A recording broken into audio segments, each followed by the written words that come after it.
They feared the temptations of wealth. Yet a visitor once described their estate as the kind of place God would have built, if only he'd had the money.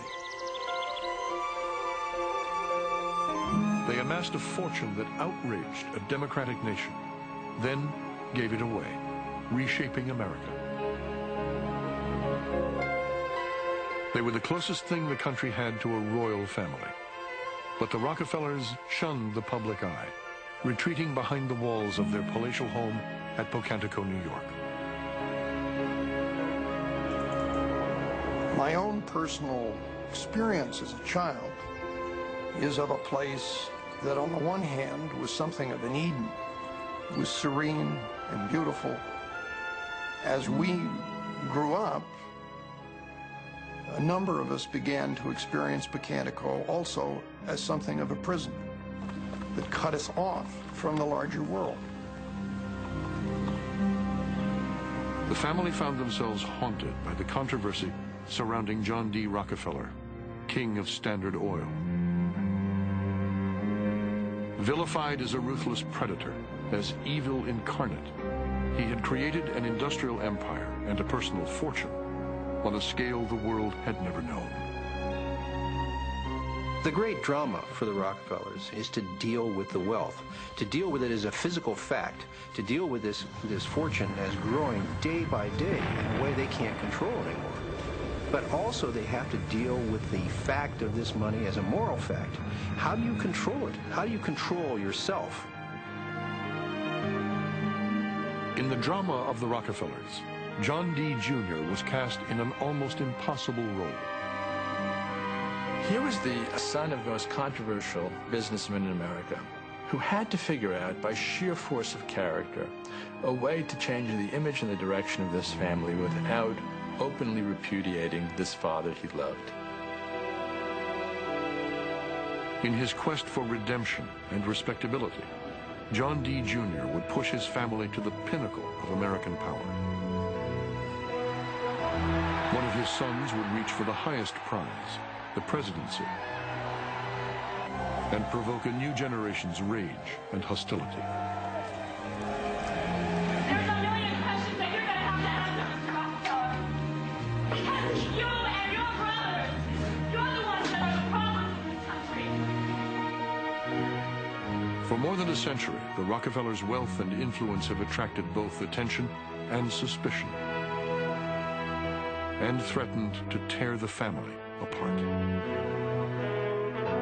Why do we want to preserve this power? Why do we want to devote our lives to maintaining all these institutions that have been created by the family? What is the purpose of all of this? And I think for many of us, we came to realize that the real problem of life is the integration of power and goodness.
October 9th, 1901, the steam yacht Wild Duck sailed out of Providence, Rhode Island. On board was one of the richest men in America, John D. Rockefeller, and his family. The boat was bound for an estate at Warwick Neck, on the west shore of Narragansett Bay. Soon the groomed lawns would welcome 500 guests, the lions of the Gilded Age. Outside the gates, reporters gathered, for the wedding of Rockefeller's only son, John Jr., and Abby Aldrich, daughter of a powerful Rhode Island senator. Pinkerton guards had been deployed to protect the bejeweled guests and glittering wedding presents. They had another, more dangerous assignment. John D. Rockefeller, founder of Standard Oil, was the most hated man in America, described as monstrous, evil, cruel.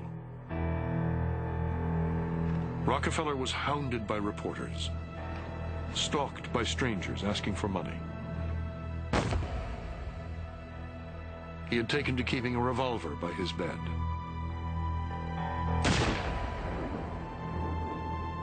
There had been kidnap threats against his family, and letters warning of homemade bombs destined for the Rockefellers' house.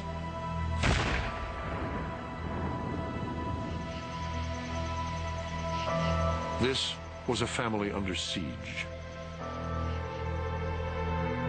It would fall to the new bride and to the dutiful, obedient son, already oppressed by the burdens of growing up a Rockefeller, to find a way forward for the family.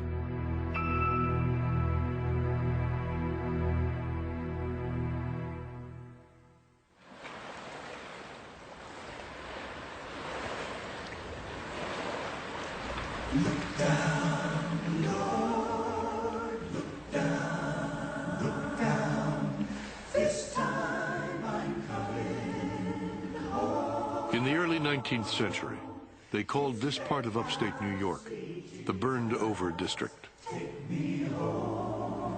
Burned not by fire, but by fire and brimstone, by the blaze of Christian revivalism. Preachers urged a life of hard work, prayer, and good deeds to build the kingdom of God on earth. It was in the midst of this evangelical fervor that John Davison Rockefeller was born in 1839, the second of 5 children. His mother, Eliza Davison Rockefeller, was deeply religious, stern, disciplined. Even as a young woman, she had not been given to smiles and laughter. But she had this fatal moment of weakness one day when William Avery Rockefeller appeared on her doorstep peddling cheap trinkets. And he had a little slate that was tied to his buttonhole, and on the slate he had chalked, "I am deaf and dumb." This was part of his con man routine.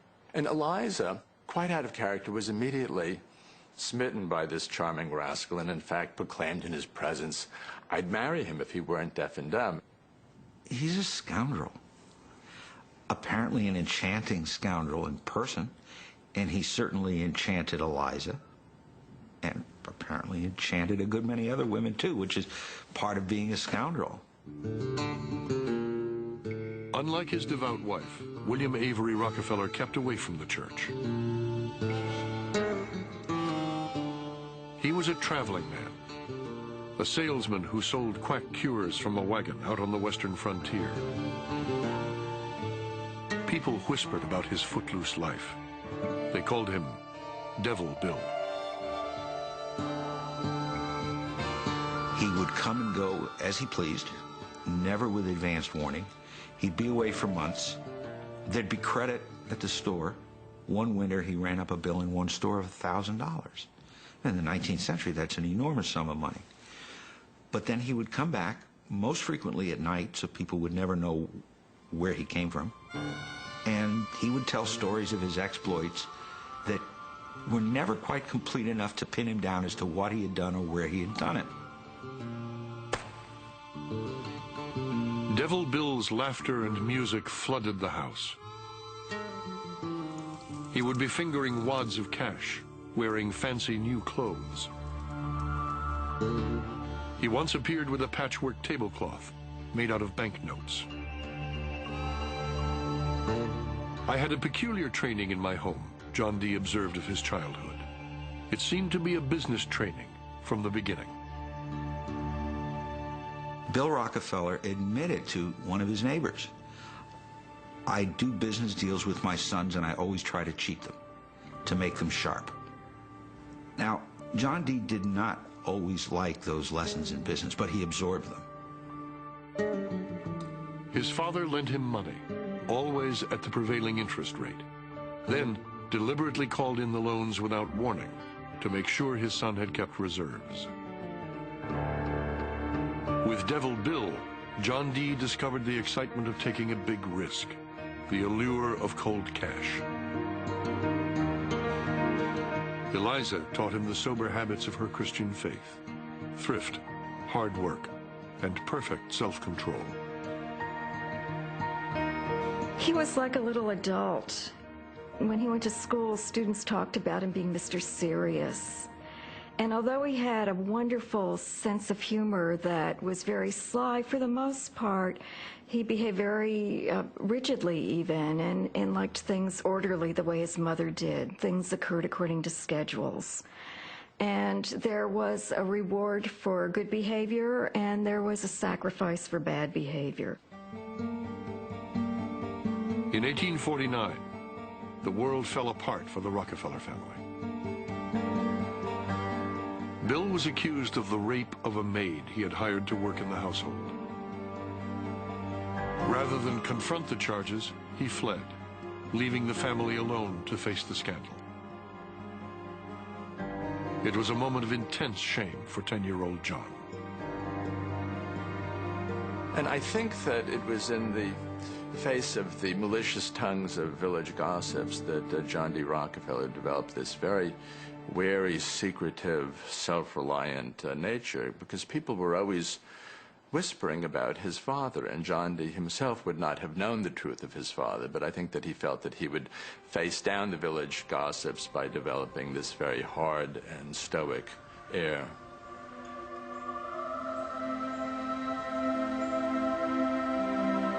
Eliza and her 5 children found refuge in the local Baptist church. Each Sunday, when the collection plate was passed around, she urged young John to contribute his few pennies. He came to associate the church with charity. A Baptist preacher once encouraged him to make as much money as he could, then give away as much as he could. It was at this moment, Rockefeller later recalled, that the financial plan of my life was formed. But the sound of coins in the collection plate still had the distant ring of Devil Bill. John D. came to associate money with those rare times that father came home flush with cash from the road, and that the Rockefellers briefly functioned as a real family. And I think the fact that John D. grew up in this perpetually insecure situation, wondering when father would come home, wondering if they would pay off the credit at the general store, created a person who had an abnormal need not only for a large amount of money, but for constant security, and somebody who disliked surprises, somebody who wanted to master chance and outwit fate.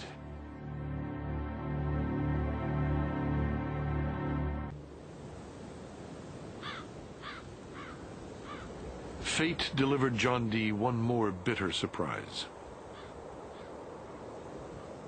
He soon discovered that his father had taken a second wife, under an assumed name.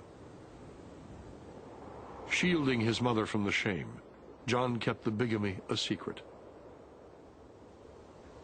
To carry on his double life, Bill moved the family to Cleveland. Then he disappeared again, leaving them alone in the new city. And this turned relations between John D. and his father stone cold. I think in the long run, it had the effect of leading John D. to decide to make a life for himself that was as different from his father's as he could manage, without quite abandoning things that he still thought of value in what his father had taught him, like business. John had hoped to go to college. Now he dropped out of high school and started looking for work to help support the family. I did not go to any small establishments, he recalled. I was after something big. He found a job as an assistant bookkeeper, but threw himself into it with missionary intensity. As soon as he starts working, there's nothing lighthearted or carefree about this young 16-year-old boy. He closely reviews every bill and jumps on errors of even a few pennies in the bill. He's amazed at the laxity and inefficiency of these much older bosses who are much more experienced. And I think that that was the thing that distinguished Rockefeller from an early age. Not so much brilliant, flashing intelligence, but this thorough, plodding, systematic way that he did things. John began to keep a ledger, noting every expenditure, large and small. For him, numbers were sacred. John Dee's ledger took on a special role of being a kind of conscience, I would say. He recorded his contributions to various causes, to church, every penny that he gave to a poor little girl he saw on the street, to abolitionist causes. And he would use this throughout his life as a way of evaluating himself. Line upon line, as his earnings grew, his ambition quickened.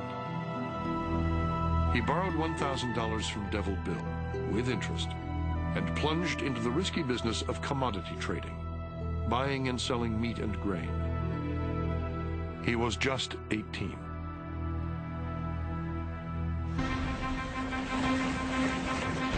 Only a year later, the something big he was looking for surfaced in the backwoods of Pennsylvania. Oil, to grease the wheels of America's infant industries. Oil, to fuel an explosion of growth.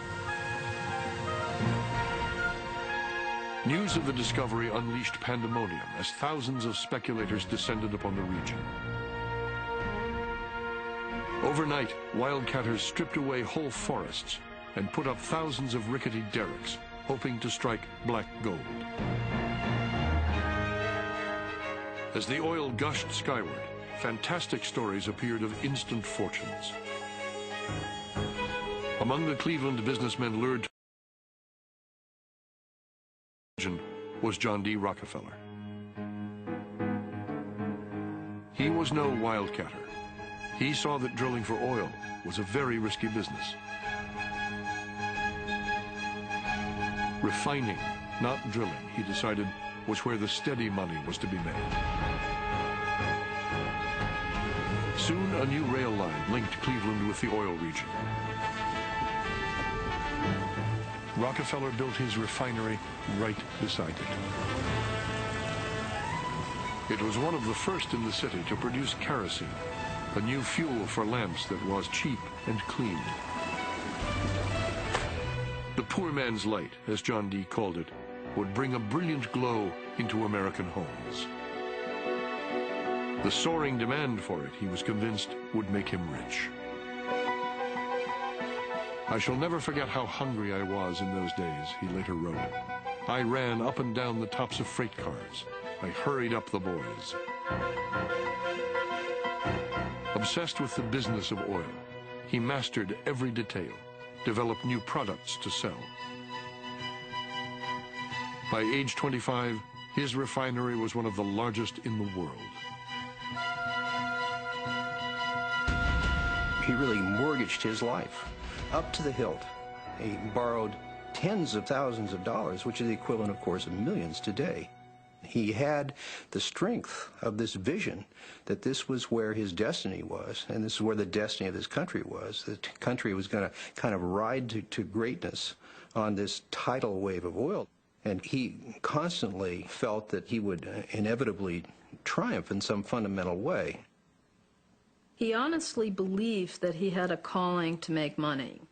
and that it was a gift that had been bestowed upon him by God. Just as some people could sing opera and other people could paint beautifully, he had a particular aptitude for acquiring wealth, and he considered it a God-given gift.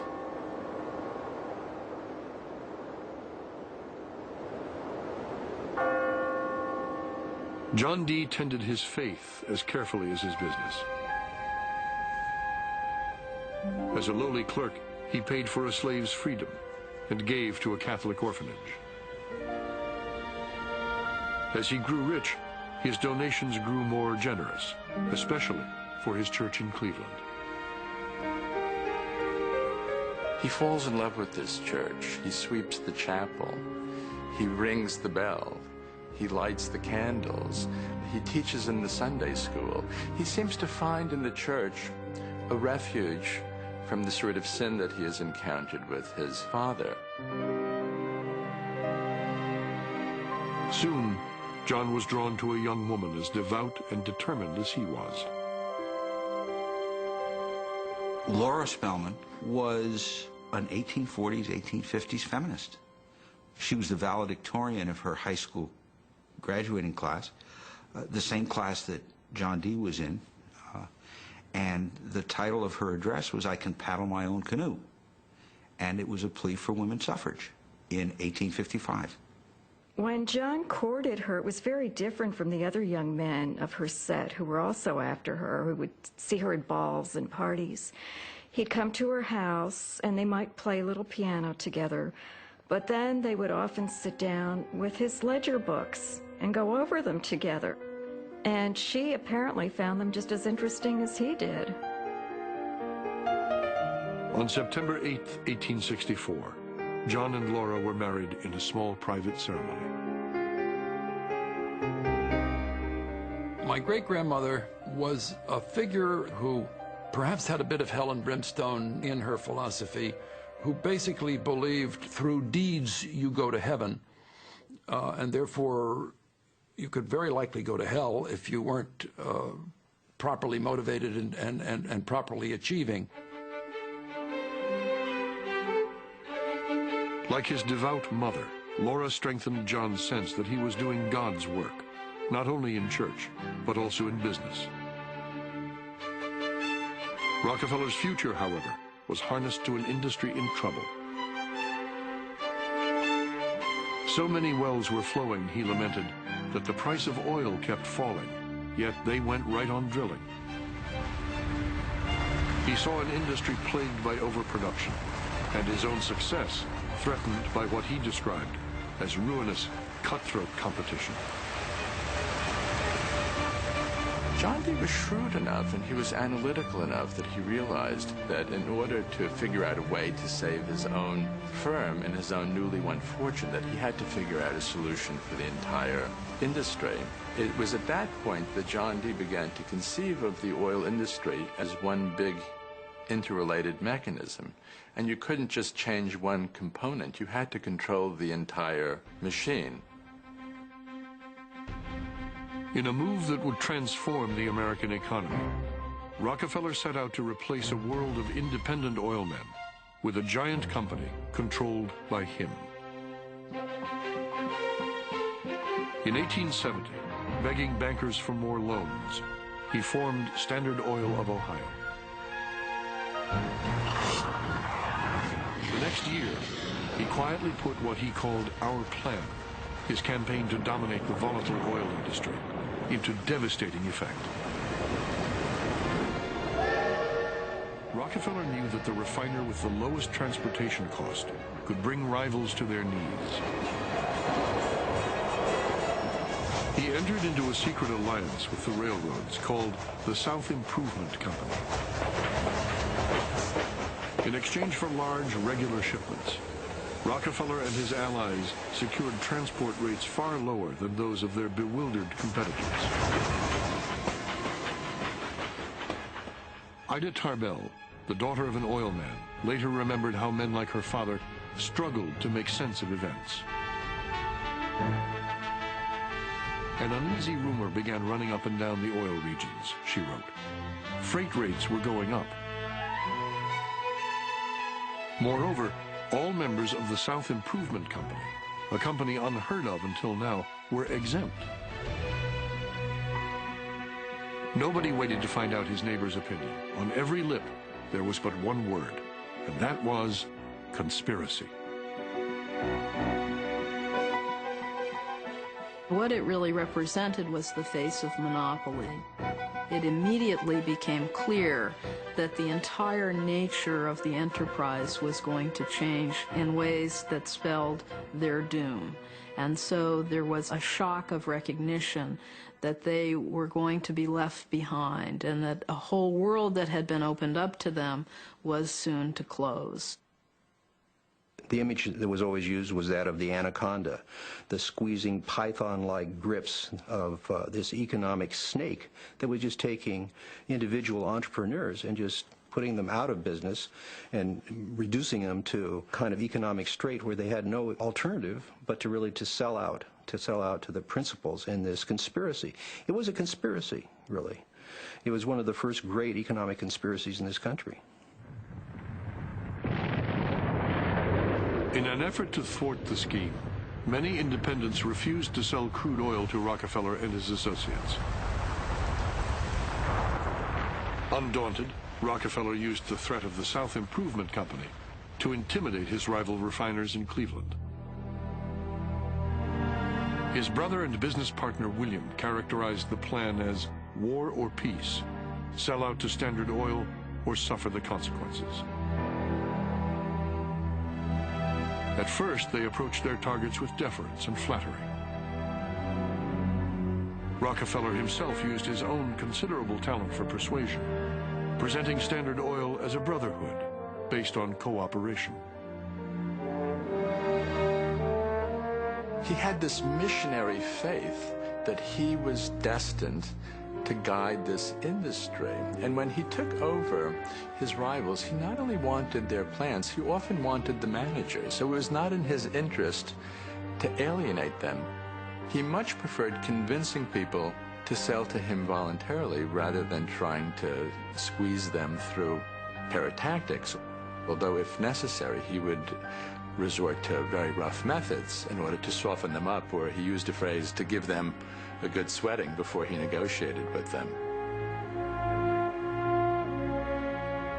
Rockefeller might create a shortage of the railroad tank cars that transported oil. He might go out and buy up all the barrels on the market, so a competitor would have no place to store his oil or ship it. He would even buy up all the available chemicals that were necessary to refine oil. Rockefeller instructed Standard Oil men to communicate in code. The company was nicknamed Club. John D. Rockefeller was referred to as Chowder. Many of Rockefeller's targets had no idea that the local refiners who were slashing prices and acting like competitors were actually part of Rockefeller's growing empire. In just 2 months, he had taken over 22 of the 26 Cleveland refineries, revealing the single-minded drive that would make him both the wonder and the terror of American business. Nobody knew what he sounded like. Nobody heard him. He walled himself off, and the people who did know him, though, the people who did find him ruthless, had reason to find him ruthless, because you come up against someone who has no self-doubts, who has a vision, and who has no qualms about achieving that vision, because he doesn't think he's doing wrong. Once he made his mind up, you might as well sell your company, because it was going to be part of Standard Oil. Methodically, secretly, John D. Rockefeller was doing more than transforming a single industry. He was changing forever the way America did business. The day of combination is here to stay, he declared. Individualism has gone, never to return. By 1879, when Rockefeller is 40, he controls 90% of the oil refining in the world. Within a few years, he will control 90% of the marketing of oil and a third of all of the oil wells. So this very young man controls what is not only a national but an international monopoly in a commodity that is about to become the most important strategic commodity in the world economy.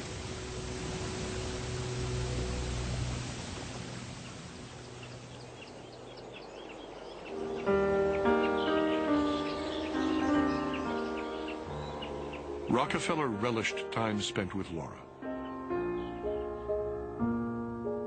After the birth of their first child, Elizabeth, they moved to Euclid Avenue, Cleveland's Millionaires' Row. Although Rockefeller could have afforded any mansion on the street, he deliberately picked a more modest house, where his 3 remaining children were born: Alta, Edith, and his only son, John Jr.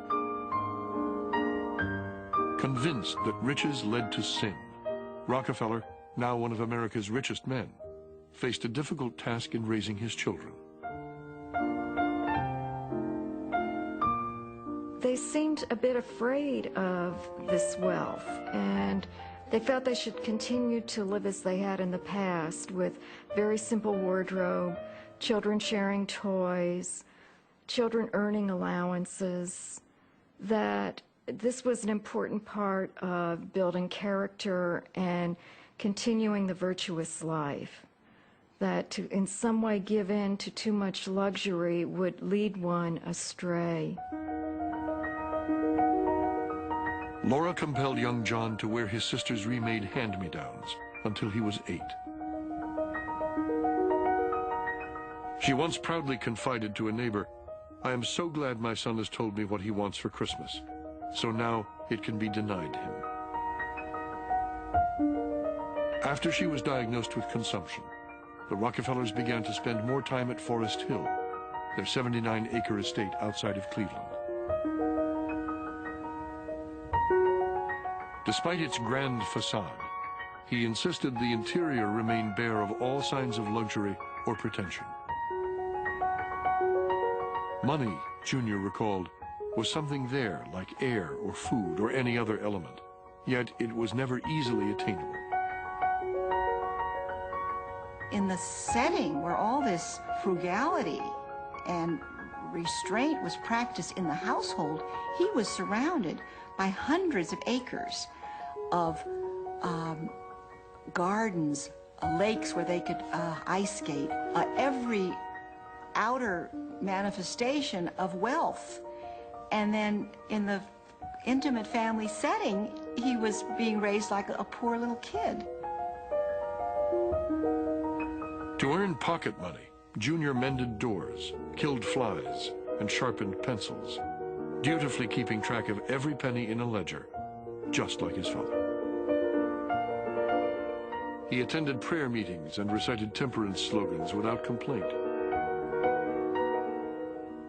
By age 10, he had signed a solemn oath that he would abstain from tobacco, profanity, and the drinking of any intoxicating beverages. Junior and his sisters were constantly pushed by their mother to cleanse their souls of sin. Every Sunday afternoon, Laura would sit down with the children and they would discuss what she called their ill-conceived actions of the week. And that were the besetting sins. And the idea was to examine what they did and basically ask forgiveness and analyze how they could improve their behavior for the next week. The most important lesson that she taught the children was, what is your duty? And that is what is to guide your life. Service to others. You are not here just for your own enjoyment or even just simply to pray. You have a purpose beyond that. Laura was the disciplinarian in the family, and John D. Sr., a doting, cheerful, indulgent father. He plays with his children, his son, teaches them to skate. When they're a little older, he ties a white handkerchief to the back of his belt and he leads the kids on bicycle chases across his estate. Rockefeller led his children through the winding roads at Forest Hill, revealing a boyish excitement that few outsiders ever saw.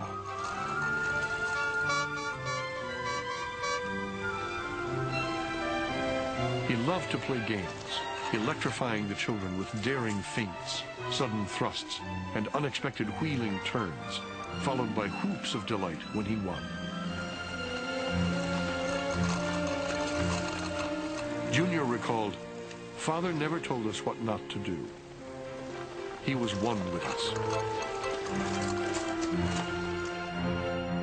Although Rockefeller was a merry companion for his children, he and Laura kept them cut off from the outside world.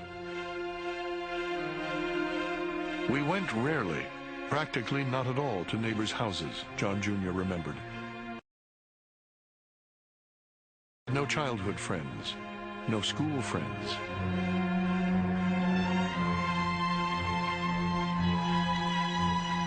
The austerity drilled into John D. by his mother Eliza still reigned in the Rockefeller family.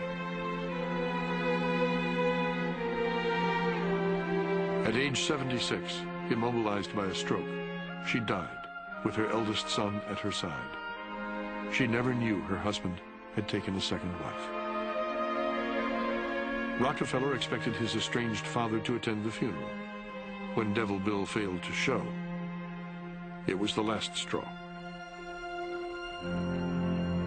The day before Eliza's funeral, John D. instructed the preacher to describe his mother as a widow. This was part of his revenge. He was editing his father out of existence. And he never forgave his father, and he distinctly left the impression with people in subsequent years that his father was dead.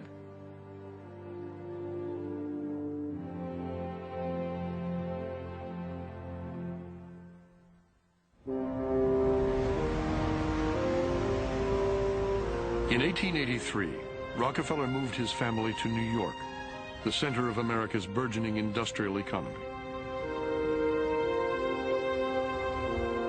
The king of Standard Oil now set out to transform his company into something bigger and more powerful than anything the world had ever seen.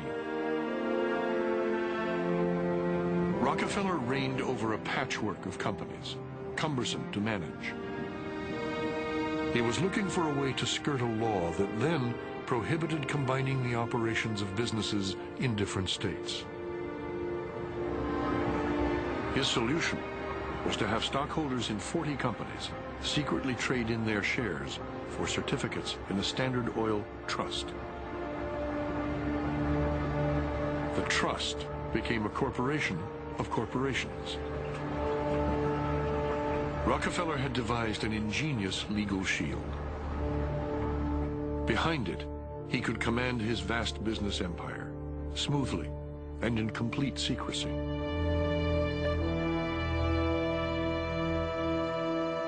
In 1885, he moved Standard Oil into an imposing granite fortress near Wall Street. 26 Broadway soon became the world's most famous business address. It was also a hated symbol of a monopoly so powerful that no law seemed able to control it. Small businessmen, middle-class Americans, people who were independent, who were used to believing that hard work and determined effort was the way to success, looked at corporations like the Standard Oil with their unprecedented size and felt afraid. And so feeling ran extremely high and the hostility was intense. Rockefeller saw himself as a prophet of a new order. He called it cooperation. His critics called it monopoly. His company would be the world's first great multinational corporation, efficient and stable, with vast economies of scale. During the first 20 years of Standard Oil, John D. Rockefeller managed to lower the price of kerosene from 23 cents a gallon to 7 cents a gallon, and he managed to improve the quality of the product at the same time. He was a monopolist. He was a rough and often unscrupulous monopolist, but he was also a very smart and enterprising businessman. There was nothing complacent about him, and it was one of the ways that he was able to justify these rough methods to himself. Rockefeller had wanted to remain invisible, but he wielded such power that he became a magnet for suspicion. Hearings, investigations, and lawsuits began to challenge the Standard Oil empire. John Dee was called to testify in one forum after another. He was a kind of difficult witness to kind of pin down, because on the one hand, he was verbally fairly clever, actually, and keen in terms of his ability to kind of listen to the questions. When he was being investigated about the South Improvement Company, for instance, one interrogator said something about the Southern Improvement Company, and he seized him on that misnomer to say, and John Dee said, "I wasn't part of that." One reporter described 26 Broadway as a cave for pirates, a den for the cutthroats of commerce. Reporters who eluded the security guards encountered doors with special locks. The trick was to twist the rim with thumb and forefinger before turning the knob. If a trespasser did not know the secret, he could find himself trapped between locked doors. Half of America seemed willing to lynch Rockefeller. The other half wanted a loan. He received on average 50 to 60,000 letters a month asking for help. Dozens of people followed him in the street. Literally, crowds stood around the Standard Oil offices waiting for him to come out. Little children, painfully thin, crying in the street and so on.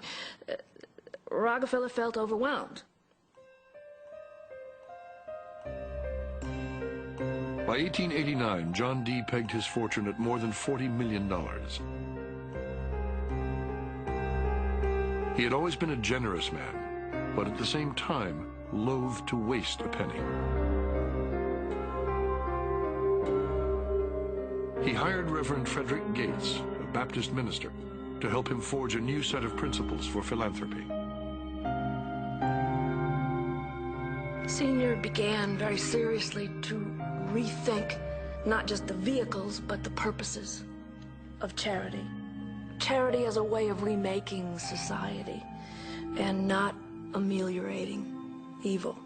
So cure scarlet fever. Don't provide another scarlet fever ward in a children's hospital. Find a more productive way of growing corn rather than making a soup kitchen. He was ahead of his time then, he still is. In the coming years, Rockefeller would fund the education of black women at Spelman College in Atlanta, found the University of Chicago, the Midwestern equivalent of the Ivy League, support groundbreaking medical research, and public health campaigns. Frederick Gates pushed him on, warning, "Mr. Rockefeller, your fortune is rolling up like an avalanche. You must distribute it faster than it grows. If you do not, it will crush you and your children and your children's children."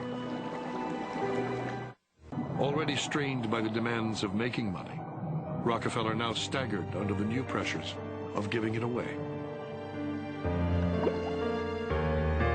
"I investigated and worked myself almost to a nervous breakdown," he said, "in groping my way through the ever-widening field of philanthropic endeavor." Suffering from chronic stomach problems, Rockefeller took time off from work and retreated to Forest Hill. To regain his health, he worked outdoors, rode his bike, and ate simply. By the end of the summer, he had gained 15 pounds. Still, he resisted returning to work and now contemplated something unthinkable: retirement. Here he was this wealthy person with great power. And in his mid-50s, he gave it all up. Now, in the history, I've never seen anybody do anything like that and then be happy without it, see. Incredible wholeness and self-sufficiency, see. Power, money, status, position were no longer important to him. In 1897, John D. Rockefeller retired from Standard Oil, keeping the presidency in name only.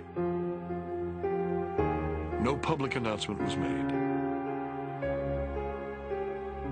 Few Americans realized that the man they believed responsible for running the most powerful corporation on earth had surrendered the reins. When asked why Rockefeller retained the president's title, one senior director explained, he had to keep it.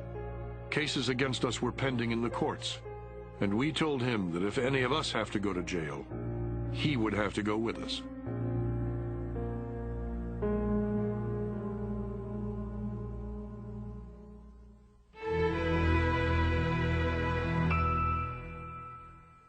As the only son and heir, John D. Rockefeller Jr. carried a heavy burden.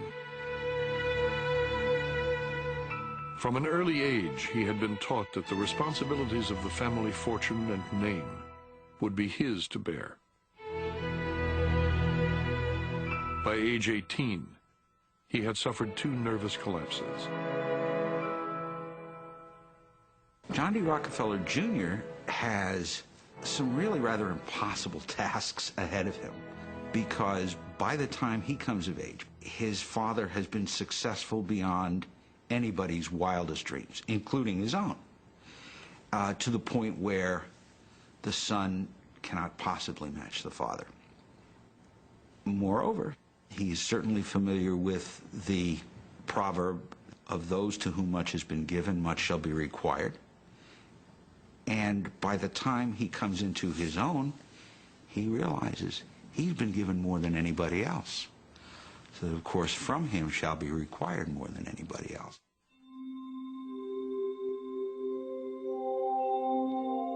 Intensely conscientious, Junior entered Brown University in September 1893. He still wrote all his expenses down in a ledger and mended his own clothes. Slowly, however, he began to wean himself from his strict upbringing. For the first time in his life, he went to the theater, enjoyed football games, and even once smoked a pack of cigarettes. To the horror of his mother, he learned to dance. Soon he met Abby Aldrich, a popular Providence girl, undaunted by his name or his money. Abby Aldrich, because she was raised in a liberated, relaxed, artistic family, was like an injection of dynamism and interest in the larger world, which John had been shielded from. Abby's father, Nelson Aldrich, was a controversial United States senator from Rhode Island. He was fiercely criticized by the press for being the prime power broker of the great trusts. Junior admired Abby's ability to be loyal to her father and ignore the criticism he attracted.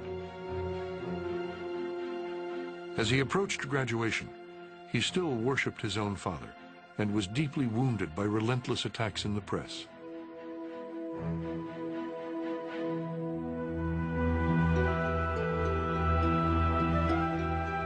In 1897, fresh out of college, Junior went to work for Standard Oil. My one thought from the time I was a boy, he recalled, was to help my father.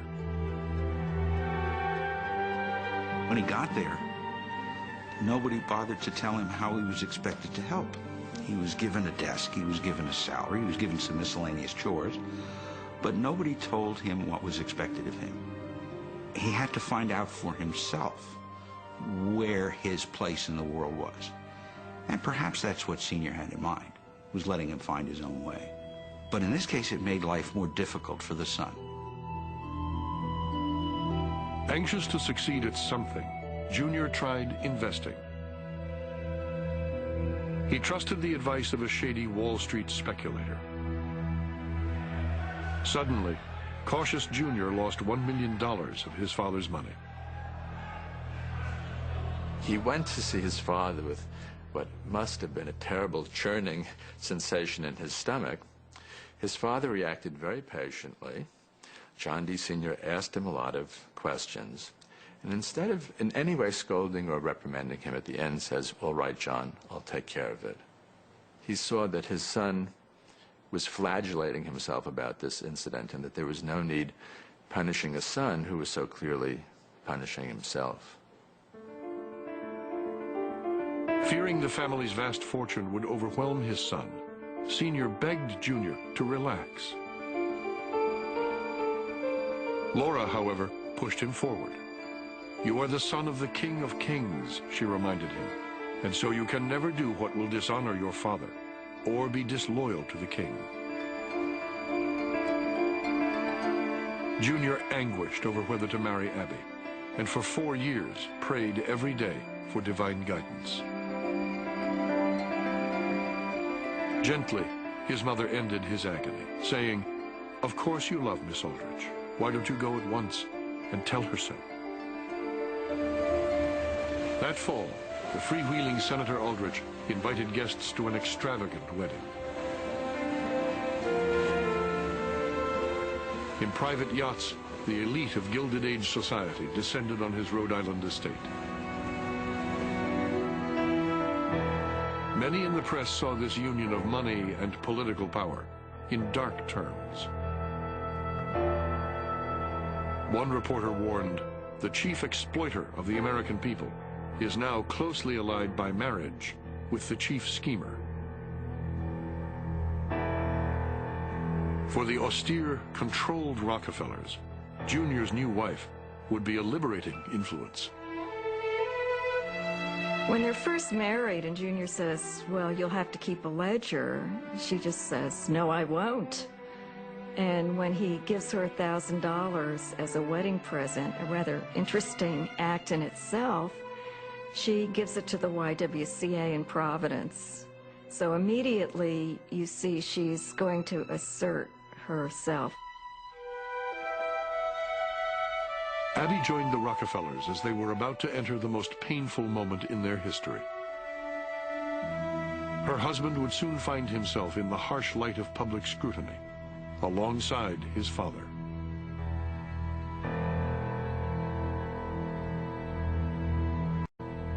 When John D. was in his 50s, his hair started to fall out and his mustache began to fall out. And suddenly in 1901, all of his body hair fell out, not just from his head, all over his body. And this was a very crushing and humiliating thing to suffer from, because when you see photographs of him completely bald in the early 1900s, he looks like he could be in his 70s or 80s. Rockefeller had looked forward to the end of his long career. But now, the scandal surrounding his rise to power would be resurrected in haunting detail. Rockefeller and Standard Oil were about to be investigated by a vigorous new president, Theodore Roosevelt, and an increasingly assertive press. In 1901, the managing editor of McClure's magazine, Ida Tarbell, decided to research America's most secretive businessman.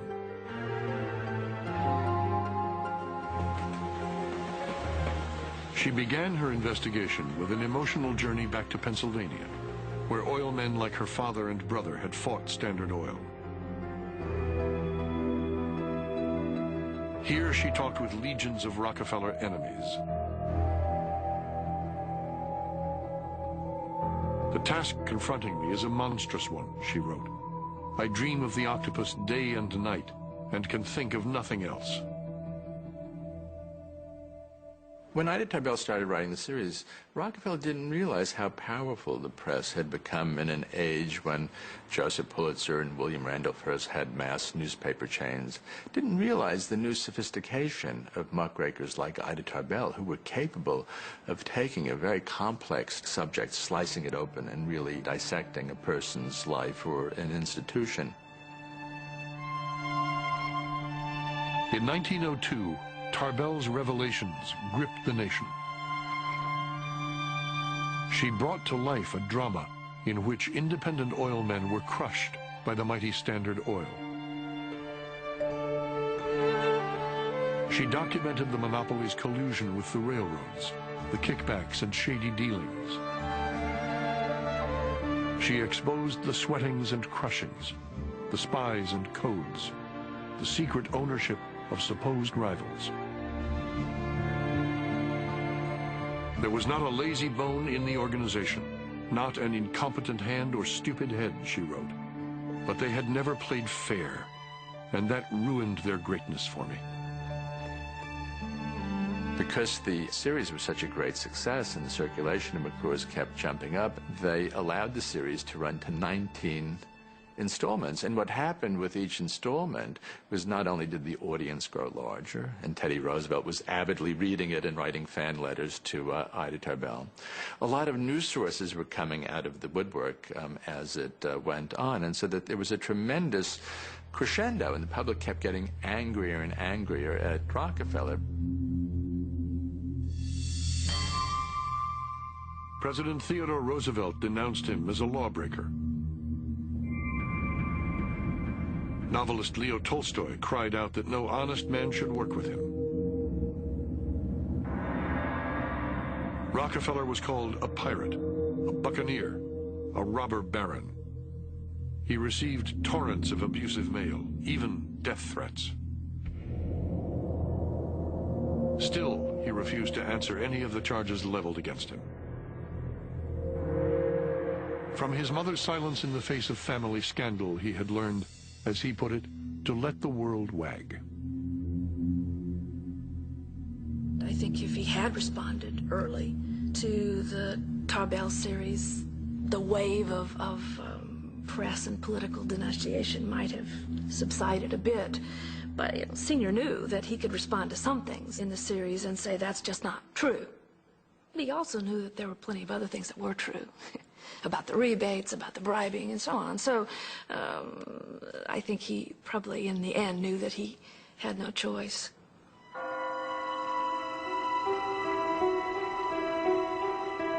Tarbell traveled to Cleveland to glimpse the Titan at one of his rare public appearances at the Euclid Avenue Baptist Church. There was an awful age in his face, she observed. The oldest man I have ever seen. Mr. Rockefeller may have made himself the richest man in the world, but he has paid. Nothing but paying ever plows such lines. Tarbell described Rockefeller's agitated behavior, the way he was searching the aisles for possible enemies. Mr. Rockefeller, she concluded, for all his conscious power, was afraid of his own kind. She then capped the 19-part series with a 2-part character study where she described Rockefeller as hideous and leprous in appearance, and that actually wounded him much more than her expose of his business methods. He felt that it was very unfair to have portrayed him in this ghoulish fashion and to make the fact that he had lost all his hair somehow proof of his depravity. Ida Tarbell really took a toll on the family. John Jr. certainly had what could only be described as a really catastrophic nervous breakdown. Senior had serious, continuous stomach ailments. His wife was ill. So I think that the whole family, not just Senior, was reacting to what they saw as a body blow. Isolated and discouraged, John D. Rockefeller Jr. confided to his Bible class, I've never had more occasion to seek the sympathy of friends. All the money in the world will not take the place of friends. Riches, the young heir warned his pupils, breed but sin. This must have been an especially distressing period because as he's working at Standard Oil, he has a lot of contact with his father's hand-picked successor, John D. Archbold, who's engaged in an enormous amount of political corruption. And so I think that the Tarbell series is especially distressing because he wants desperately to believe in his father's innocence, and yet he's increasingly disturbed at 26 Broadway by the sordid atmosphere of Standard Oil, which meant that on some level he must have suspected that a lot of these things were true. Adrift at Standard Oil, Junior threw himself into building a new home for his father.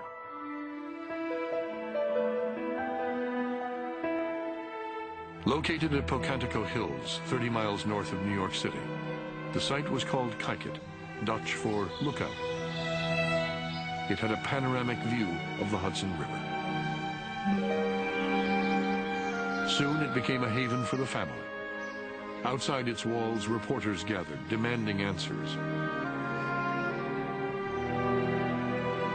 For Junior, facing a hostile public became increasingly difficult as he and Abby began to have children. Their daughter, Abby, nicknamed Babs, was soon followed by John D. Rockefeller III, who was heralded as the richest baby in history. Newspapers gloated that the Titan could not visit his first grandson because of fear he would be served with a subpoena. With a rash of lawsuits now pending against Standard Oil, Rockefeller began leading the life of a fugitive, keeping his whereabouts secret. Kijket became both his prison and fortress, surrounded by Pinkerton guards.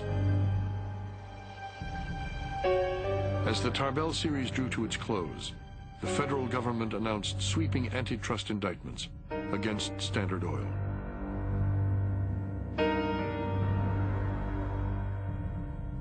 Senior was determined to carry on, confident in his own rectitude. Junior could not.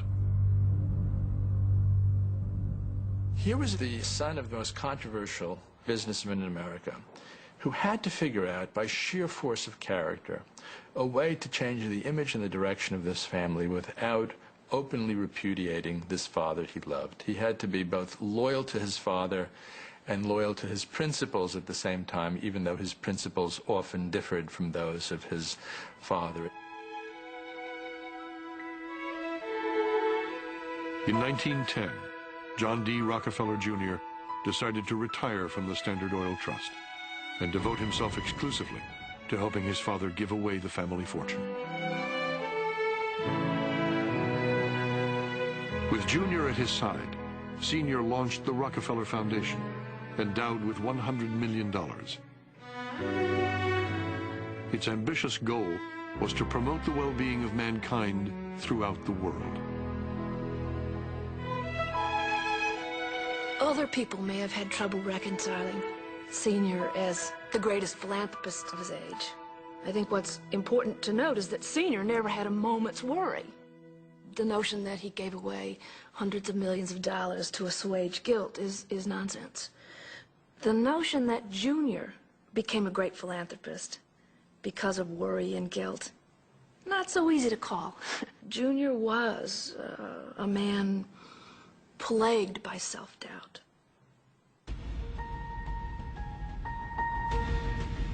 On May 15, 1911, the Supreme Court of the United States declared that Standard Oil was a monopoly in restraint of trade and should be dissolved. Rockefeller heard of the decision while golfing at Kijket with a priest from the local Catholic Church, Father J.P. Lennon. And Rockefeller reacted with amazing aplomb. He turned to the Catholic priest and said, "Father Lennon, have you some money?" And the priest was very startled by the question and said, "No." And then he said, "Why?" And Rockefeller replied, "Buy Standard Oil." As Rockefeller foresaw, the individual Standard Oil companies were worth more than the single corporation. In the next few years, their shares doubled and tripled in value. By the time the reign of cash was over, Rockefeller had the greatest personal fortune in history, nearly 2% of the American economy. And it was really losing the antitrust case that converted John D. Rockefeller into history's first billionaire. So that Standard Oil was punished in the federal antitrust case, but John D. Rockefeller Sr. most assuredly was not. Rockefeller's lucky streak was not over yet. Just as the electric light bulb threatened to wipe out the need for kerosene, the automobile appeared. The market for gasoline sparked euphoria in the oil industry. Rockefeller's soaring fortunes made it seem as if he had outwitted his critics again. Increasingly genial and relaxed, he cast off his business suit and experimented with a variety of wigs. He delighted in the birth of Junior's second son, Nelson, born on Senior's birthday. 3 more boys followed: Lawrence, Winthrop, and David. With the furor over Standard Oil subsiding and the philanthropies launched, Junior was determined to give his children an inheritance they could be proud of.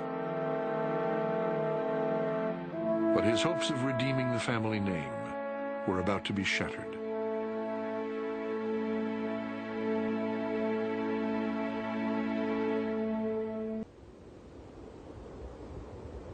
In the fall of 1913, beneath the majestic peaks of the Rockies, a labor dispute was engulfing the coal mines of southern Colorado. It would engulf the Rockefellers as well, making the family once again the target of national outrage. The explosion came on September 23rd in the foothills near Ludlow. 8,000 miners struck a Rockefeller-owned company, Colorado Fuel and Iron, demanding more humane living and working conditions. CF and I immediately evicted the strikers from their homes. Families were forced to move into a makeshift tent colony beyond company grounds. The striking miners came from 32 different countries. Some thought John D. Rockefeller was the President of the United States. As both sides braced for a showdown, CF and I brought in gunmen and had them deputized by county sheriffs. Union organizers descended upon Colorado, including the fiery Mother Jones, who led a protest on the state's capital. In December, 4 feet of snow fell on southern Colorado. 20,000 men, women, and children shivered on the windswept plain. With no end to the stalemate in sight, John D. Rockefeller Jr. was summoned to testify before Congress. Although he was a company director, he said he knew little of the situation and had put his faith in the managers on the scene. Then he declared his faith in the open shop, the right not to join a union. An approving senior rewarded his son with 10,000 shares of CF&I stock. Senior was no friend of labor unions, and Junior goes along without really thinking about it, without realizing that it is damaging the men who were working for him, without thinking about what it's doing to those communities, and without realizing what it can do to him.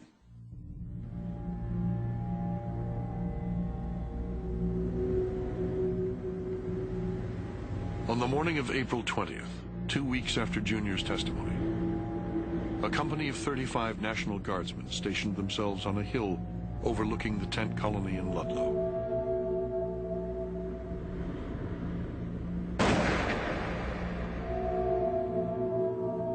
When a shot rang out from an unknown location, the Guardsmen began raking the camp with machine gun fire, and a pitched battle began. Trapped families sought shelter from the bullets in dirt bunkers hidden beneath the tents.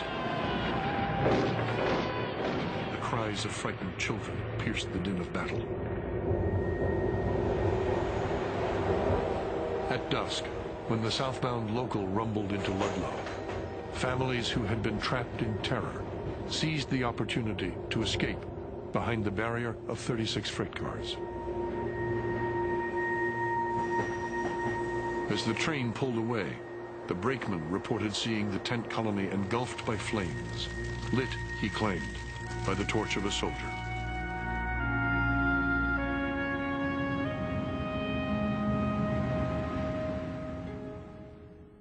The extent of the tragedy came to light the next morning. In a bunker beneath one of the tents, the bodies of 2 women and 11 children were discovered.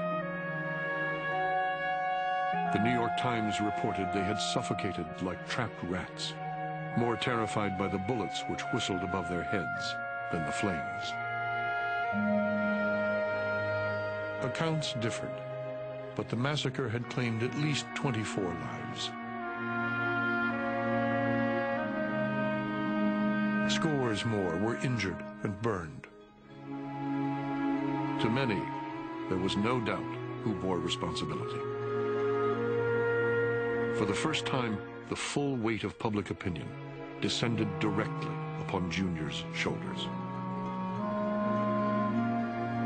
Here was John D. Rockefeller, Jr., who was earnestly trying to redeem the family name, who was trying to distance himself from the family's corporate past and all these unscrupulous actions that his father had been accused of. And suddenly he's being accused of something far worse than anything that his father had been accused of, which was complicity in the deaths at Ludlow.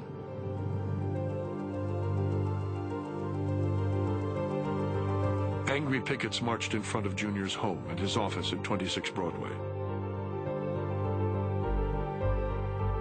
Speakers urged mobs to shoot him down like a dog. Novelist Upton Sinclair publicly indicted Junior with the charge of murder. Radical workers threatened to storm the locked gates of Kykuit. This especially rattled Junior, whose mother, Laura, lay inside the walls close to death. Then, a homemade bomb exploded in a tenement, killing 4 radicals. It was believed to be destined for Junior's townhouse. But by December 1914, the miners' relief funds were exhausted. They were forced to return to work. It appeared to many as if management had won, but not to John D. Rockefeller, Jr. John D. Jr. saw I could have the blood of these people on me and my children for a generation. And to his credit, he eventually saw that he had to take a hand not only in cooling out that situation in Colorado and making it right, but that he had a duty in some sense to regularize this unruly, turbulent field of worker relations in America. One of the first signs of Junior's transformation came when he was summoned to testify before a government commission investigating the strike. On his way in, he stopped to shake hands with Mother Jones. "I have never believed that you knew what those hirelings out there were doing," Mother Jones told him. On the stand, John did something his father never would have done: publicly admit that he had been wrong. The young Rockefeller then promised to go to Ludlow himself and speak directly with the miners. As he was about to make his journey of atonement, his mother died. One of the first sympathy notes came from Mother Jones.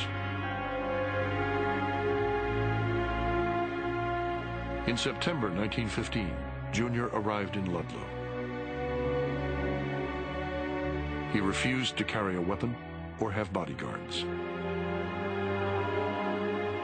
He sees the way in which miners lived. He sees how thin their children are. He understands that there is no potable drinking water in most of the camps.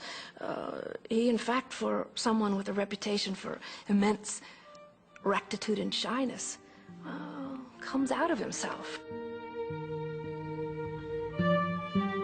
Preaching a gospel of cooperation and Christian brotherhood, Junior laid out a plan for a panel to address worker grievances. He also promised the miners they would not be fired if they chose to join a union instead. His approach worked. The miners voted for his plan in a secret ballot. The usually straight-laced Junior took the hand of a miner's wife and gaily broke into a dance when a four-piece band struck up the Hesitation Waltz.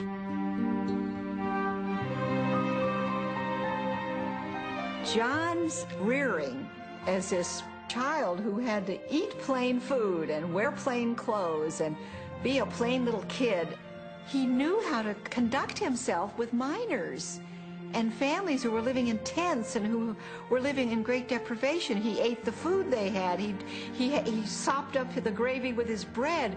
It's a wonderful portrait of a man who, as it turned out, you kind of see Laura Spelman over his shoulder, realizing that she brought good to this boy as well as repression. Selling the plan to CF&I management was not easy. Junior cashiered the Rockefeller agent on the scene. When his father's advisors protested, he brought in his own team. When the dust is settled, Junior is running the show. And his father, by his silence, says, go ahead. And it's at that point that he really becomes the master of the house. Senior hasn't transferred all the money to him. In fact, it's after he succeeds in minimizing the damage at Ludlow that Senior begins transferring the enormous amounts of money to Junior's name.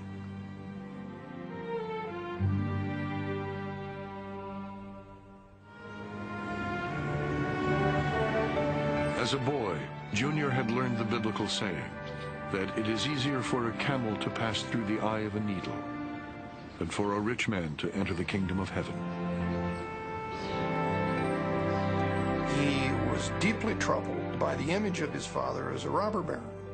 And John D. Jr. saw his life's mission as trying to remove the taint that seemed to exist around the Rockefeller wealth and the Rockefeller family and the Rockefeller name. Years before, Senior had been warned that his vast wealth, like an avalanche, could crush him and his children and his children's children. Now his son Junior faced that danger. As he drove himself mercilessly to redeem the family name, the weight of the Rockefeller fortune would threaten to overwhelm him.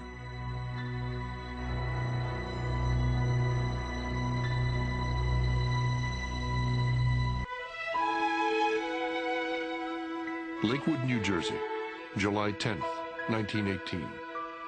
Dear son, I am giving you 166,072 shares of the stock of the Standard Oil Company of California. I am today giving you $20,688,000, par value in bonds of the state of New York, dear son, and corporate stock of the city. I am giving you a check for $500,000. It will be available for use on Monday next. By the early 1920s, John D. Rockefeller Sr. had turned over close to $500 million to his son. and with it, a heavy responsibility, the stewardship of the great fortune. I am indeed blessed beyond measure to have a son whom I can trust to do this most important work. With tenderest affection, Father. John D. Jr. saw his life's mission as trying to remove the taint that seemed to exist around the Rockefeller wealth, and in many ways, through his philanthropy, trying to finally justify the accumulation of this great fortune.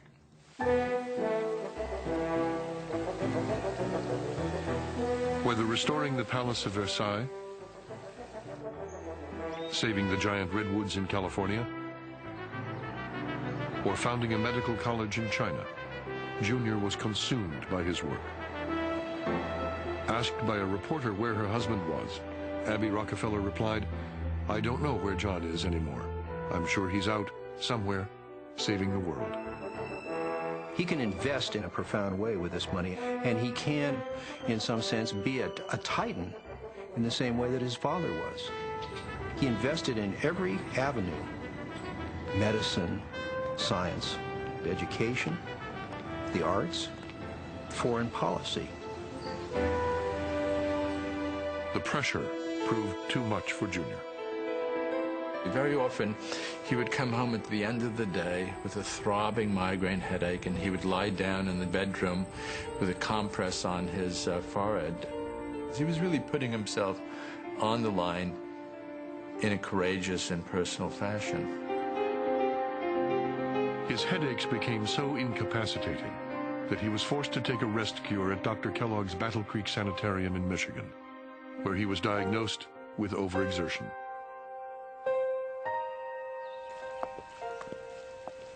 While the son sacrificed himself to redeem the father seemed remarkably at ease. Long away from business and free of the burden of his fortune, John D. Rockefeller, now in his mid-80s, settled into his retirement.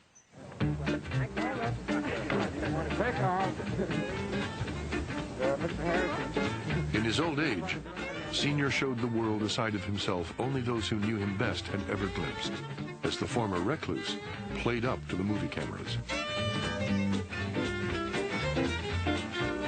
Through the magic of public relations, John D. Rockefeller Sr. was transformed from a reviled robber baron into a genial old man, famous for dispensing dimes. Don't you give her a dime, Mr. Rockefeller?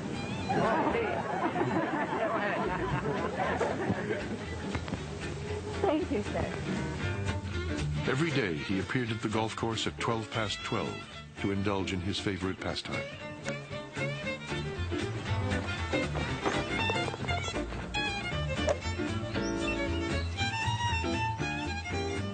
He's gay, he's lively, he's jaunty, he flirts with pretty young women, he loves to sing hymns and tell corny jokes and mimic people. He'd spend his mornings working on the stock market, and then he would go out and golf or ride around in a car in the afternoon, but always with women or children along.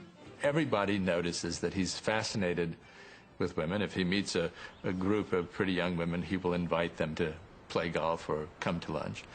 One of his many rituals was that every afternoon at 3:15, he and 8 to 10 other people would take a drive in the country. And John D. always sat in the middle of the back seat, and he preferred to have a buxom lady to his right and one to his left. He would then take a blanket and he would draw the blanket up to their chins, and then his hands would be strung underneath to the point where the back seat became known as the hot seat. And there is a recorded episode of a young woman jumping out of the hot seat and telling the driver, "That old rooster ought to be handcuffed." So he developed a reputation for these wandering hands. And this behavior to people who had known him earlier seemed completely out of character. As the first son and bearer of the family name, John D. Rockefeller III, a serious and introverted boy, was, from an early age, cast in the mold of dynastic heir.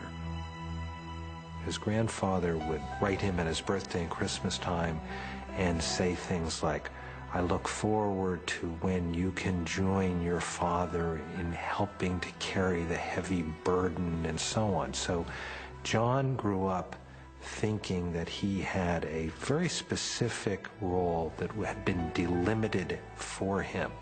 There was not an awful lot of choice for John. In 1929, fresh out of Princeton, John arrived at New York's most famous business address to take his assigned place helping his father run the family businesses and philanthropies.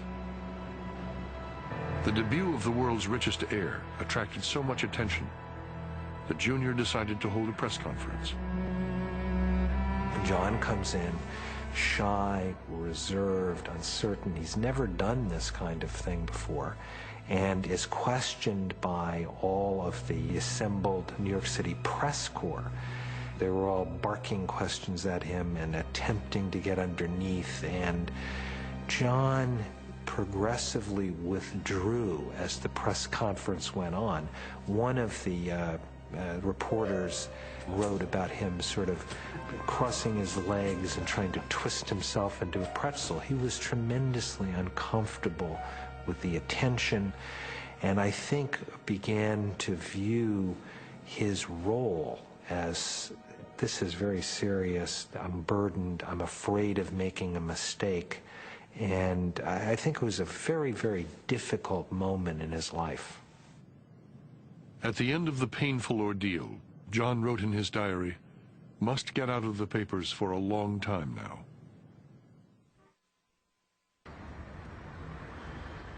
In 1929, John D. Rockefeller Jr. was putting the final touches on the Riverside Church, a magnificent structure he had erected on Manhattan's Upper West Side. Built on a monumental scale, Riverside resembled Europe's great cathedrals, but only in its architecture. It certainly harks back to a Gothic cathedral, but as statues of saints and martyrs are placed around traditional cathedrals, there are statues of scientists and lawgivers. There's even a statue of Darwin in Riverside Church. Now that's a statement.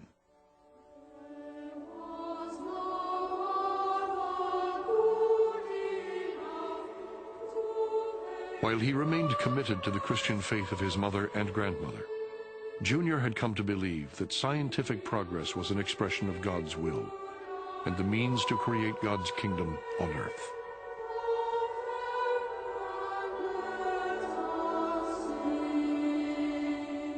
This is what Junior embodies, both the old and the new.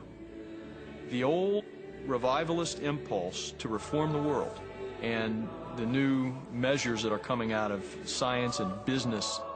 And so business-like efficiency and scientific research become the new means, the new tools for achieving the old reform crusades. Christian fundamentalists in the 1920s saw Junior's embrace of science as a rejection of the Bible's teachings. They worried that the richest man in the world was extending his influence into the religious realm. One preacher put it in apocalyptic terms. When one man can control the financial world, the educational world, and practically the religious world, the day of the Antichrist is not far behind. By now, the Rockefeller fortune was estimated at $1 billion, invested not only in the companies that once made up Standard Oil, but also in banking and in new industries. Armed with his vast wealth, Junior had become as formidable a philanthropist as his father had been a businessman. Sometimes, he even employed similar tactics.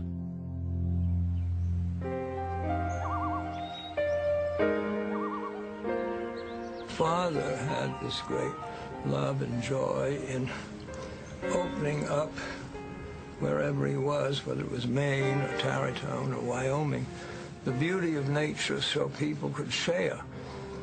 He took us on voyages to see America. We were camping and building log cabins and riding horseback, and we were hiking, and then Nelson and I were avid photographers. So we were taking pictures and looking for the best view wherever we went.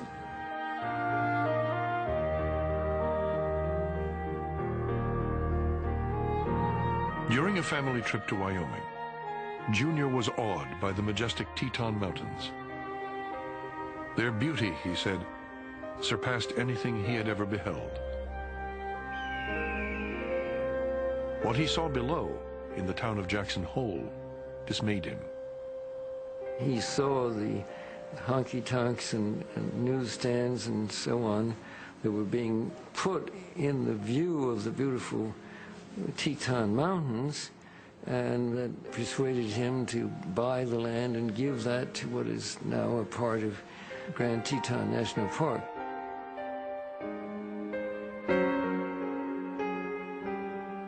Junior probably spent somewhere around $13 million in acquiring land around Jackson Hole, Wyoming. Initially, as did most of the Rockefellers, he bought that through a cover company. Nothing surprising. Anytime the Rockefeller name got involved, prices skyrocketed. Nothing illegal about it, though probably he got some extra special help from the Park Service identifying acreage. The way Junior acquired the Grand Tetons was a substantial use of power. And in that sense, the philanthropic impulse is not necessarily different from Standard Oil. Remember, Senior thought that Standard Oil was not just a profit-making corporation, but a way of making the world a better place. Junior's not-for-profit enterprises were not different in that regard. Like the independent refiners crushed by Standard Oil, local businessmen were outraged. He encountered tremendous opposition and resentment. There were dude ranch operators and local cattlemen who felt that these were rich folks from back east who were throwing their weight around and trying to ruin their way of life. And they didn't see it as a gift. They saw it as this rich family that was pushing them around. And it was a protracted battle.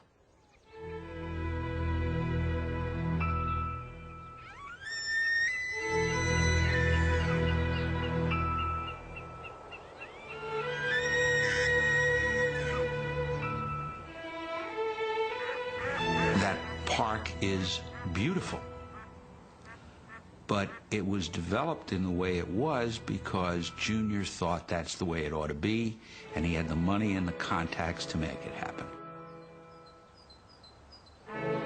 For Junior, preservation provided an escape from a modern world, which he found uncomfortable. At Williamsburg, he spent $55 million to restore Virginia's colonial capital to an idealized version of the past. At the Cloisters, a museum on the northern tip of Manhattan, he created a medieval retreat and filled it with ancient treasures.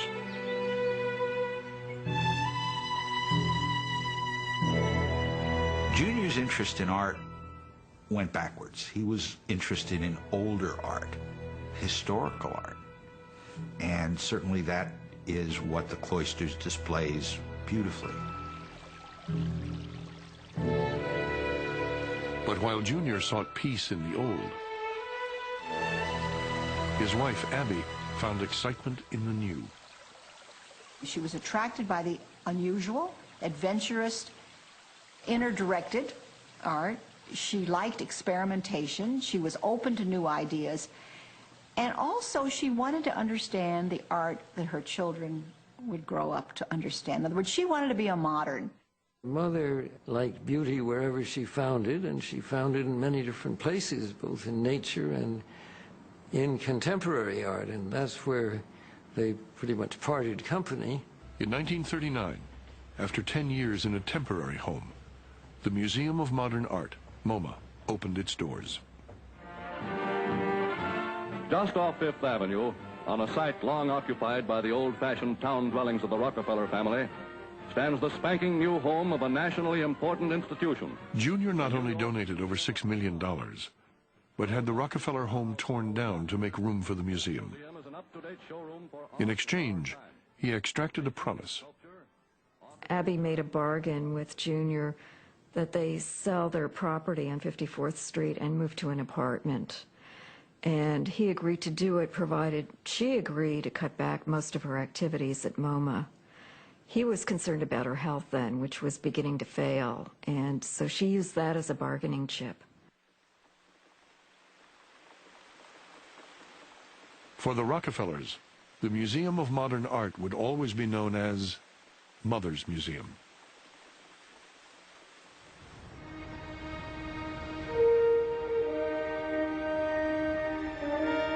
If Mother had a museum, Father had a monument. Rockefeller Center will always be the place that the Rockefellers can point to. It's the physical embodiment of what their family accomplished. It's putting the family stamp right on the face of New York City and therefore on the face of America. It had been conceived in 1928 as yet another philanthropy, a new home for the Metropolitan Opera and development of the surrounding three-block area. But then the stock market crashed in 1929, ruining millions of investors and wiping out more than half of the Rockefeller fortune. Junior developed shingles, frequent severe colds. I walk the floors at night wondering where I'm going to get the money to build these buildings, he wrote. He's stuck with a couple of rather substantial blocks of property. He has to pay lease payments on them.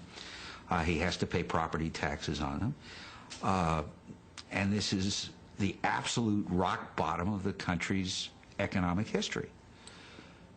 He can eat the loss, or he can do something which is really very, very risky. Junior had been humiliated by the failure of his first business venture 30 years before. Now he rose to the challenge.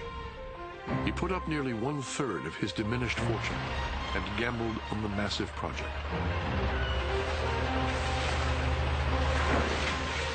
With 13 buildings surrounding a 70-story tower, Rockefeller Center was designed on an epic scale, described as a mixture of brashness and grandeur.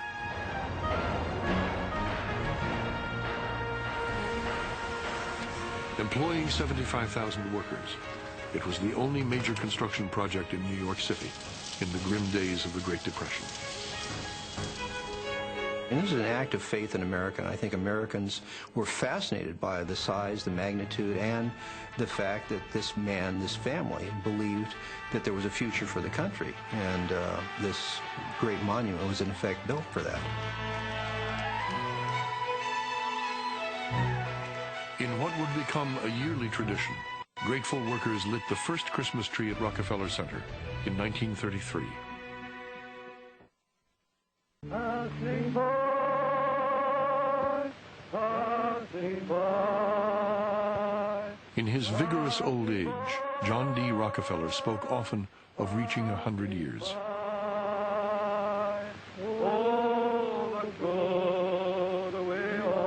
He died on March 23, 1937, at his winter home in Ormond Beach, just 2 years short of his goal.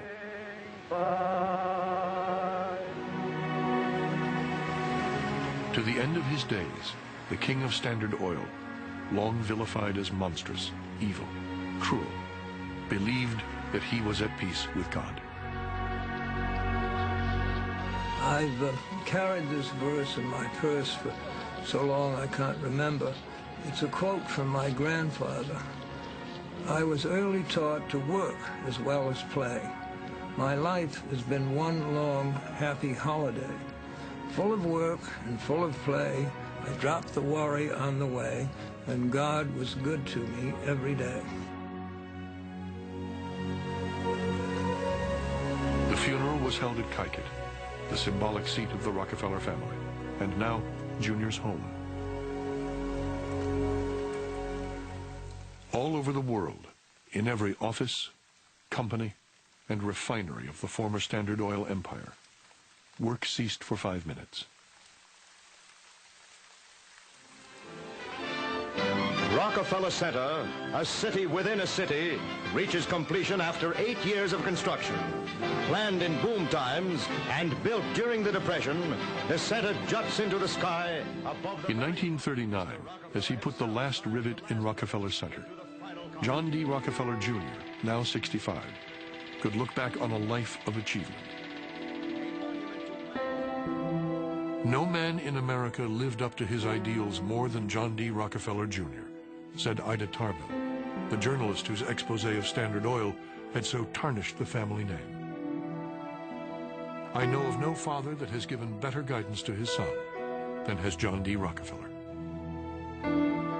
By spreading his philanthropy as broadly as he did, Junior gave a very large number of people reasons to remember the Rockefellers that had nothing to do with Standard Oil, that had nothing to do with Ida Tarbell, but that had to do with beauty and nature and scientific progress.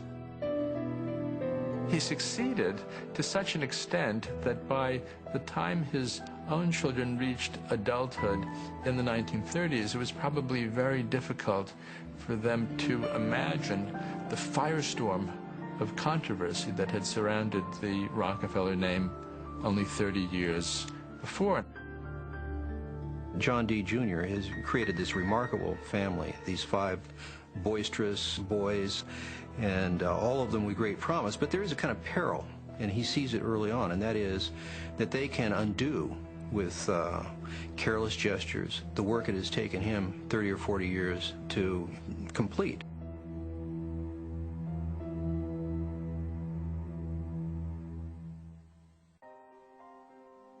Babs seemed to reject the family's mission of public service. Her brother Nelson was about to take it in a whole new direction.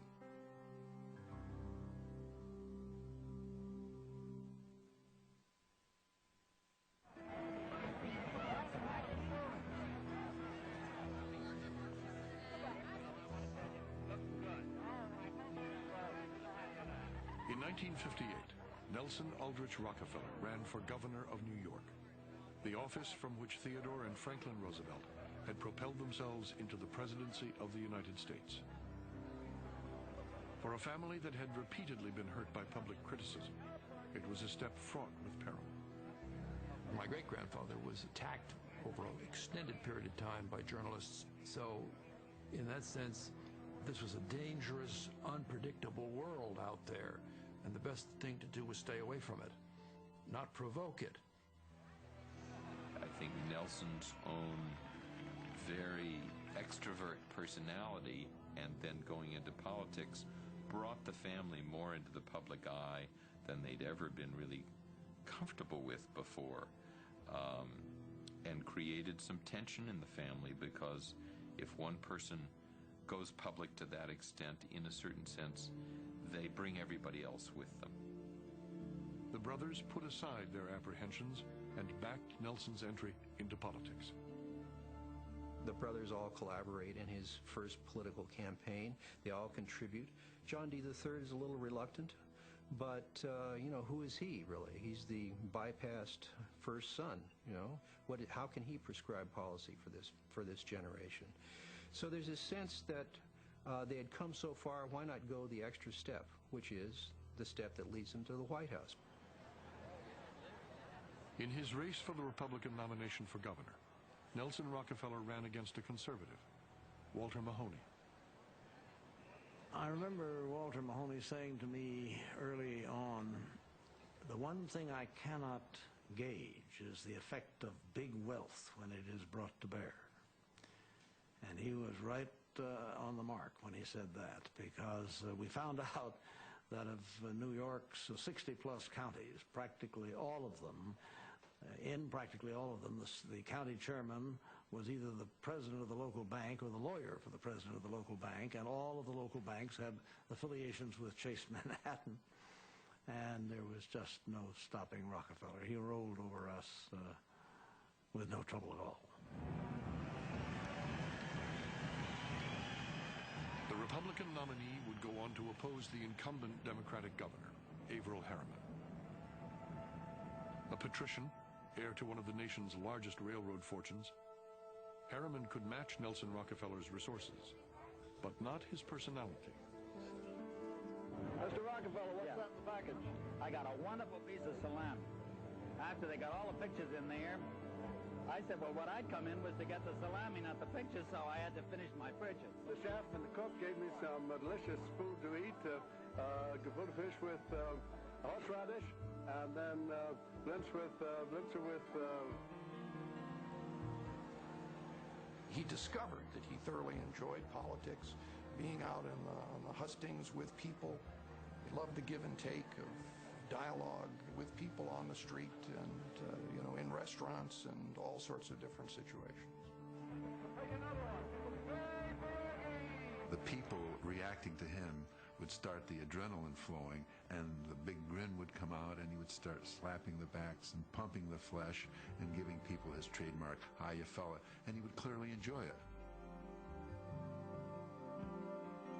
As the 1958 gubernatorial campaign wound down, Rockefeller had traveled 8,500 miles, delivered more than 100 speeches, and spent as much as $4 million, more than any candidate running for state office ever had.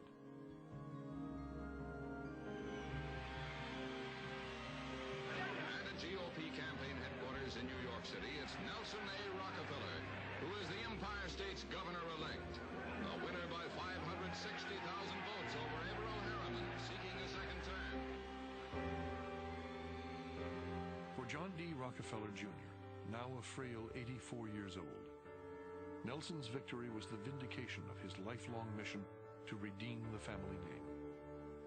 The fact that Nelson had been elected was a sign to him that the people of the United States had, in fact, fully accepted the Rockefellers, in spite of the early history of the family. Nelson Rockefeller had done something that no other Rockefeller had ever done. He had gone public. He had won the affirmation and the mandate of the people, and that meant as much to him personally as it did politically.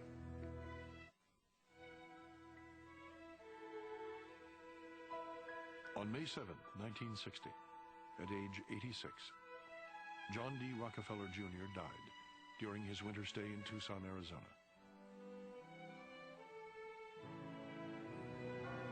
The funeral was held in New York City, at the Riverside Church, the Gothic cathedral Jr. had built. By the time of his death, Jr., who had given away more than $500 million, was regarded as one of the world's foremost philanthropists. To his children and 22 grandchildren, he was leaving an invaluable inheritance, a name which stood not for corporate greed, but for the well-being of mankind.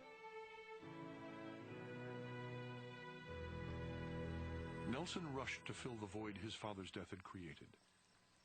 Less than a year after Junior's death, he moved into Kykuit, the mansion at Pocantico Hills his father had built for his grandfather. The many modern sculptures he added to his father's classical statuary and imposed on his grandfather's stately landscapes underscored that he was the new lord of Kykuit.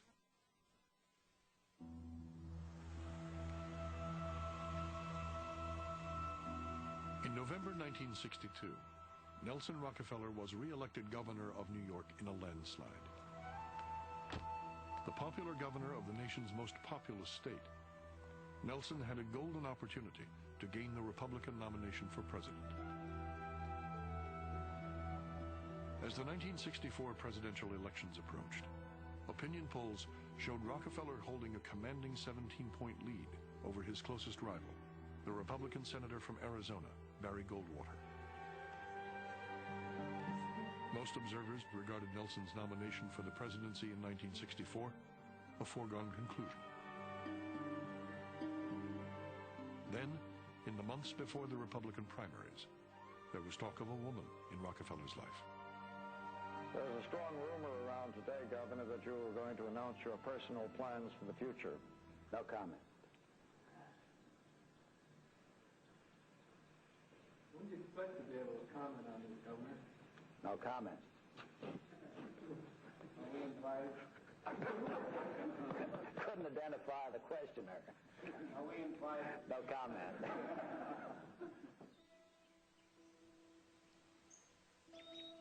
The marriage took place in Pocantico on May 4th, 1963.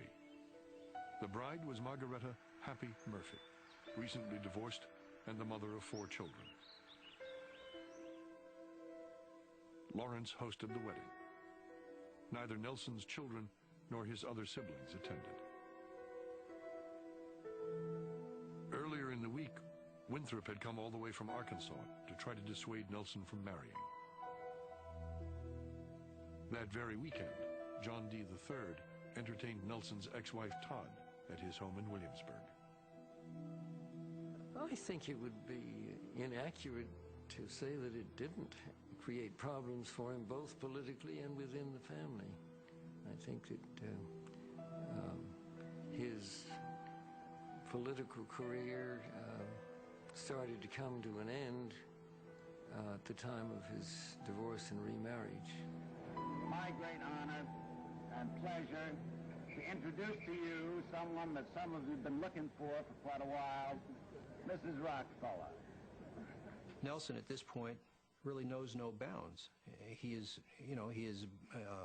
writing the updrafts of this amazing thing that has happened with the family in the post-war era, and figures, he can have it all. These were much more conservative times socially in this country. He was warned that this was a very perilous thing for him to do in light of his still burning political ambitions. He went ahead with it anyway. For weeks, the Rockefeller name was splashed across the national press. Nelson was called a homewrecker. His new wife was accused of abandoning her young children. By late May, his lead over Goldwater had vanished. A pundit who only weeks earlier had been certain of Nelson's nomination now said his chances were worth little more than a plugged nickel.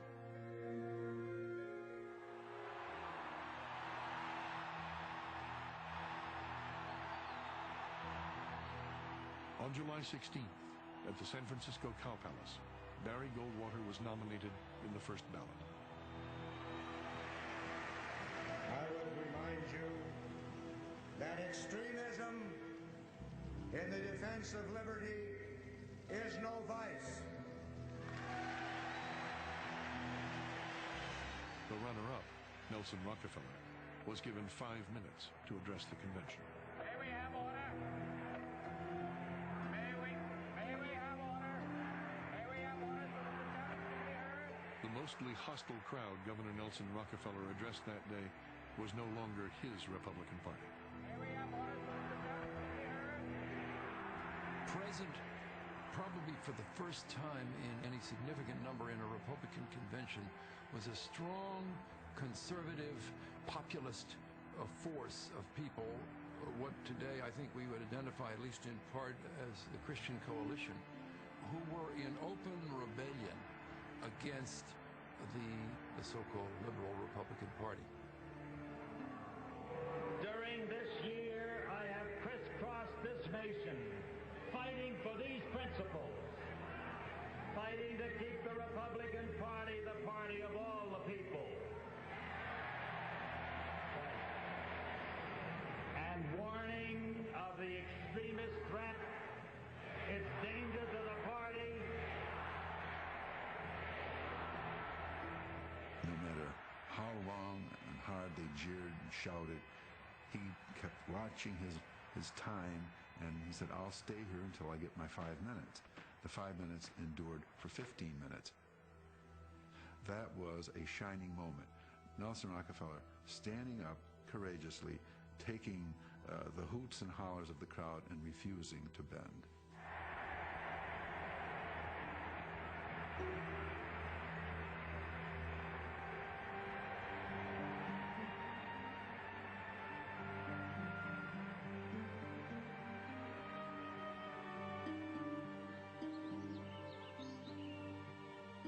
Nelson Rockefeller returned home to Kykuit.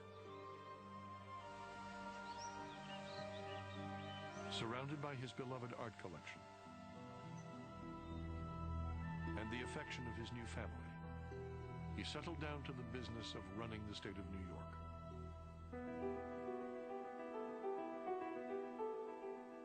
Spending taxpayers' money as freely as if it were his own, he embarked on a massive building spree which would transform the Empire State.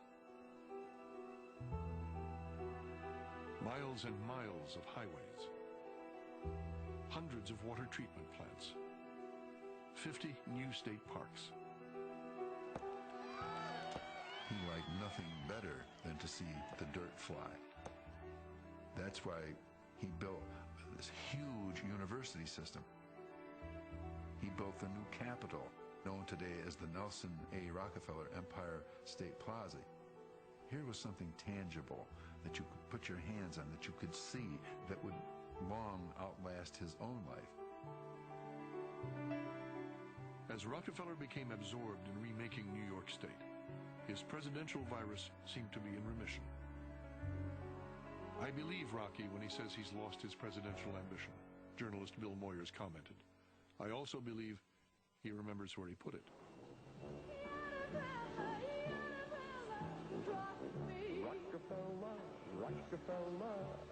In August 1968, Nelson Rockefeller went to Miami Beach to seek the Republican nomination for the third time. There, his dream of reaching the White House effectively came to an end. It was fated. It was mathematically impossible. It was in the cards. It was in the stars that he wasn't going to get elected president or nominated to be president because he was a Republican, and he was the wrong kind of Republican. I don't mean to be uncharitable about that, but that's just the way it was.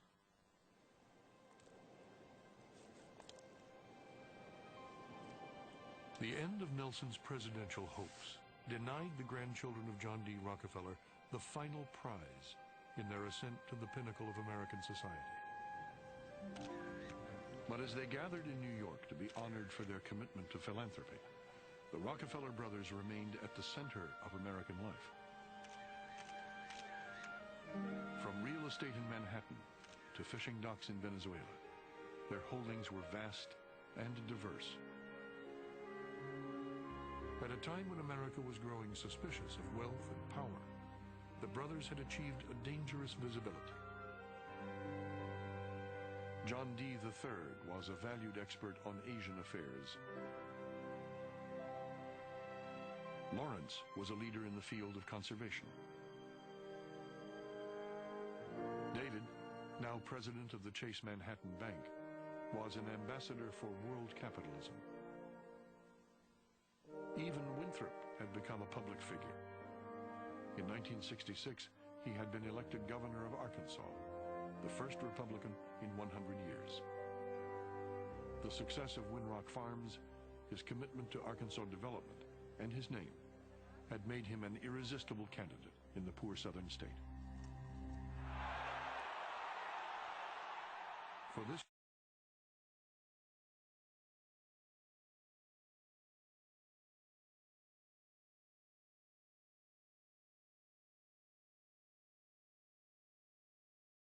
fellow with the common touch, the prodigal son, the odd man out in the family. His election as governor meant much more than a political victory. If I can do something to correct some of these things, then I can get people as mad and excited as I am. Then I feel that my late mother and father would be proud of me.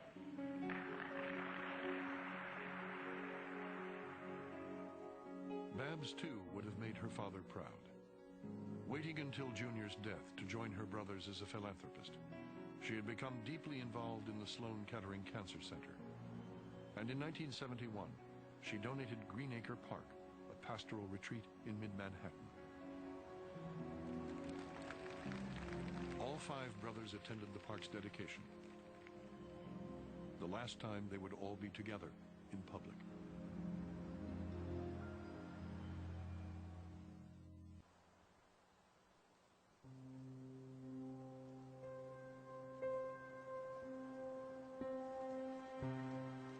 In February 1973, the Rockefeller family gathered at Petit Jean Mountain in Arkansas for the funeral of Winthrop, who had died of cancer at age 61.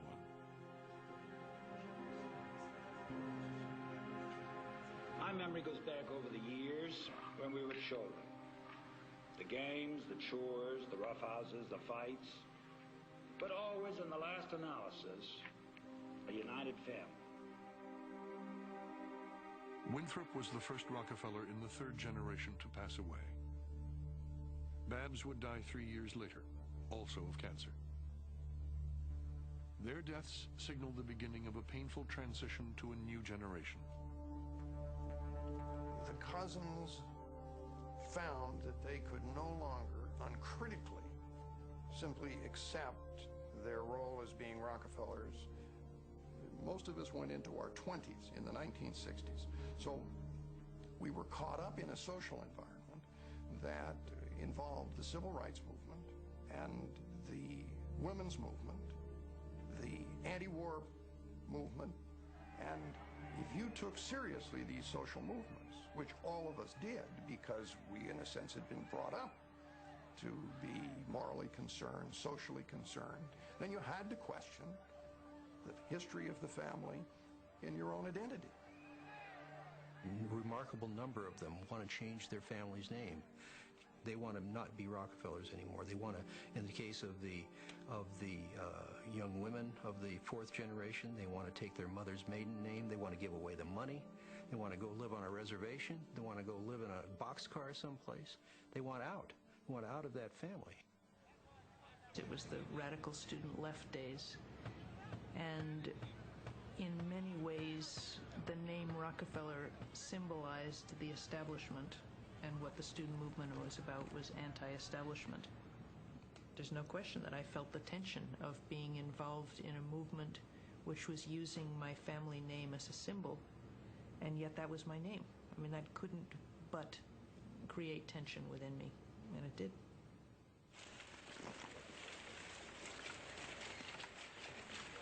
It was Nelson Rockefeller who turned left-wing animosity toward the family into rage. In September 1971, he ordered 1,000 New York State troopers into the Attica State Prison to put down an inmate revolt. For 4 anxious days, the nation was transfixed by images of 1,300 inmates barricaded inside Attica and the 38 prison guards they held hostage. The inmates demanded better living conditions and a general amnesty for the takeover. On the 5th day of the siege, they rejected a last appeal and threatened to kill the hostages.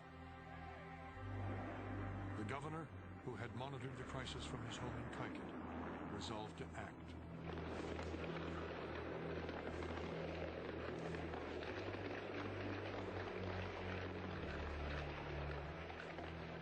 It was the bloodiest prison takeover in American history. Police and prison security gunfire killed 29 inmates and 10 hostages in less than 6 minutes.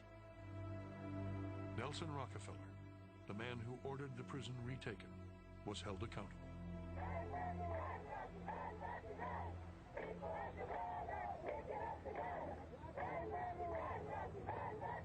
Not since John D. Rockefeller Jr. was called a murderer after the Ludlow massacre in 1914 had a Rockefeller faced so much hostility. Brown prisoners, Governor. How many guards did you kill? I have decided not to seek a 5th term as governor of New York. I will resign next Tuesday after 15 years of service to the people of the state. On December 11th, 1973, Nelson Rockefeller, weary of controversy, retreated from public life.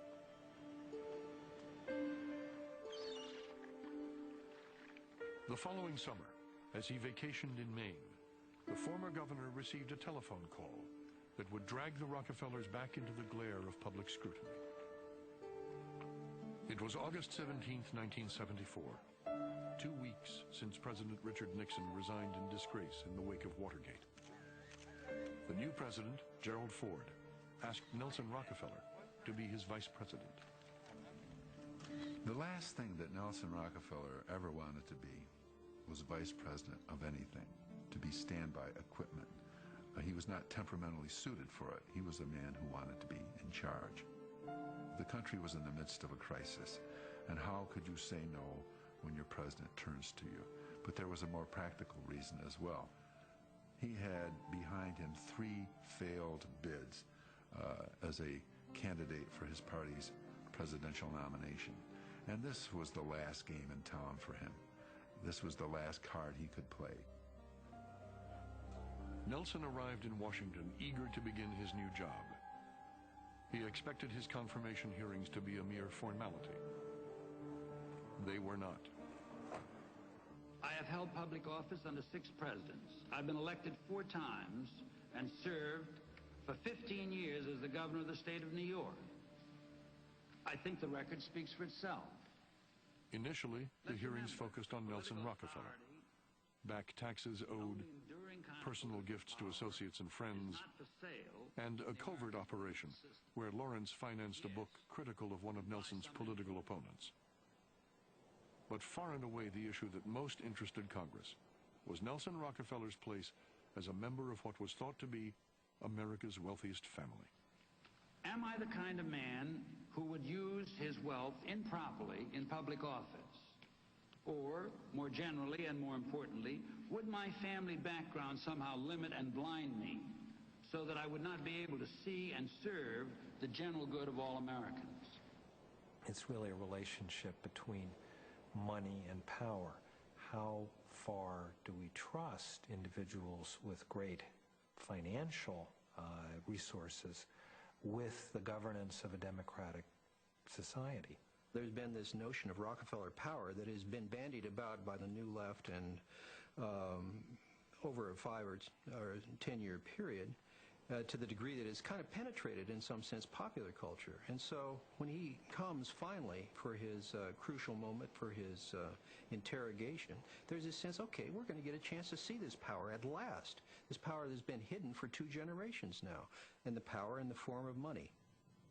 The committee asked Nelson to disclose not only his own finances, but those of the entire family. And I said, look, Governor, this is a major invasion of privacy.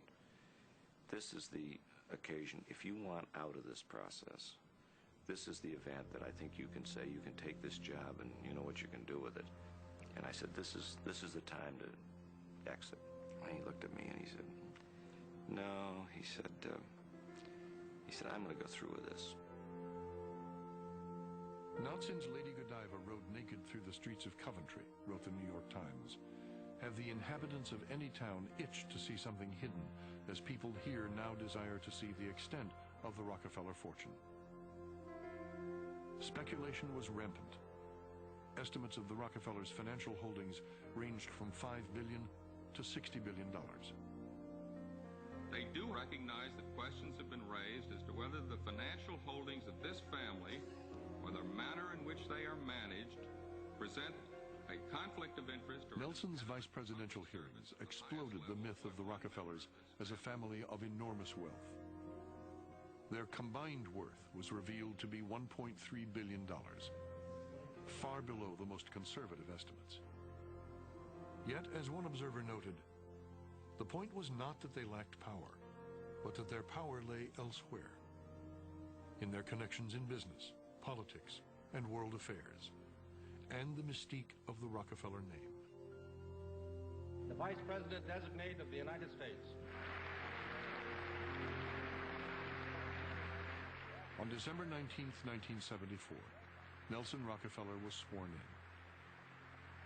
For a job he'd once dismissed as standby equipment, he paid a huge price. Some of the brothers were concerned that Nelson had brought publicity to the family that was not necessary, that questioning the motives and impugning the integrity of family members and its institutions was simply wrong, and that he had sacrificed the good name of these institutions and their reputation for his own political career. Nelson's tenure was frustrating and short-lived.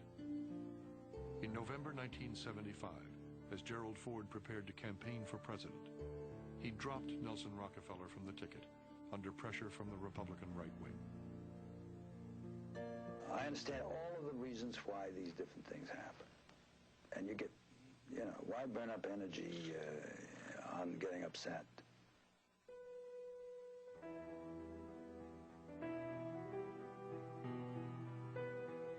He went back home to New York, never gave another dime to the Republican Party, never made another speech on behalf of anybody in the party.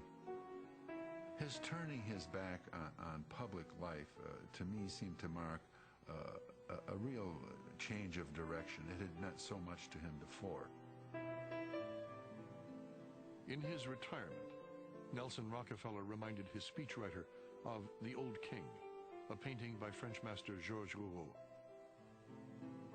The eyes bare slits, the chin firmly set in an ancient defiance, as remote as a lost planet. In Nelson's case, a prince who had grown old and who had never inherited the kingdom. Nelson Rockefeller returned to the family offices, expecting yet again to take the reins of the Rockefeller family. The brothers had always stepped aside for Nelson, but this time John D. III, the bypassed older brother, the one most disturbed by the way Nelson's ambition had exposed the family, finally stood up to retake his dynastic place. They had a number of arguments in brothers' meetings. John said that you told me a long time ago that there were two things that you wanted to, above all things. You wanted to be president of the United States, and you wanted to be the leader of the Rockefeller family. You have failed in your first objective, and if you don't mend your ways, you will fail in your second objective. And by the summer of 1977, John and Nelson were not talking to one another. John D. III and Nelson never had an opportunity to reconcile. John died in a car accident near his home in Pocantico in July 1978. His brother Nelson survived him by only 6 months. Nelson Aldrich Rockefeller was buried at the northwest corner of Pocantico, near the golf course, where John D. Rockefeller, the founder of Standard Oil and maker of the great fortune, had played. The Gardens Jr., the philanthropist who redeemed the family name, had cherished. The sculptures that Nelson himself, the third and final Lord of Kaiket, had so boldly placed.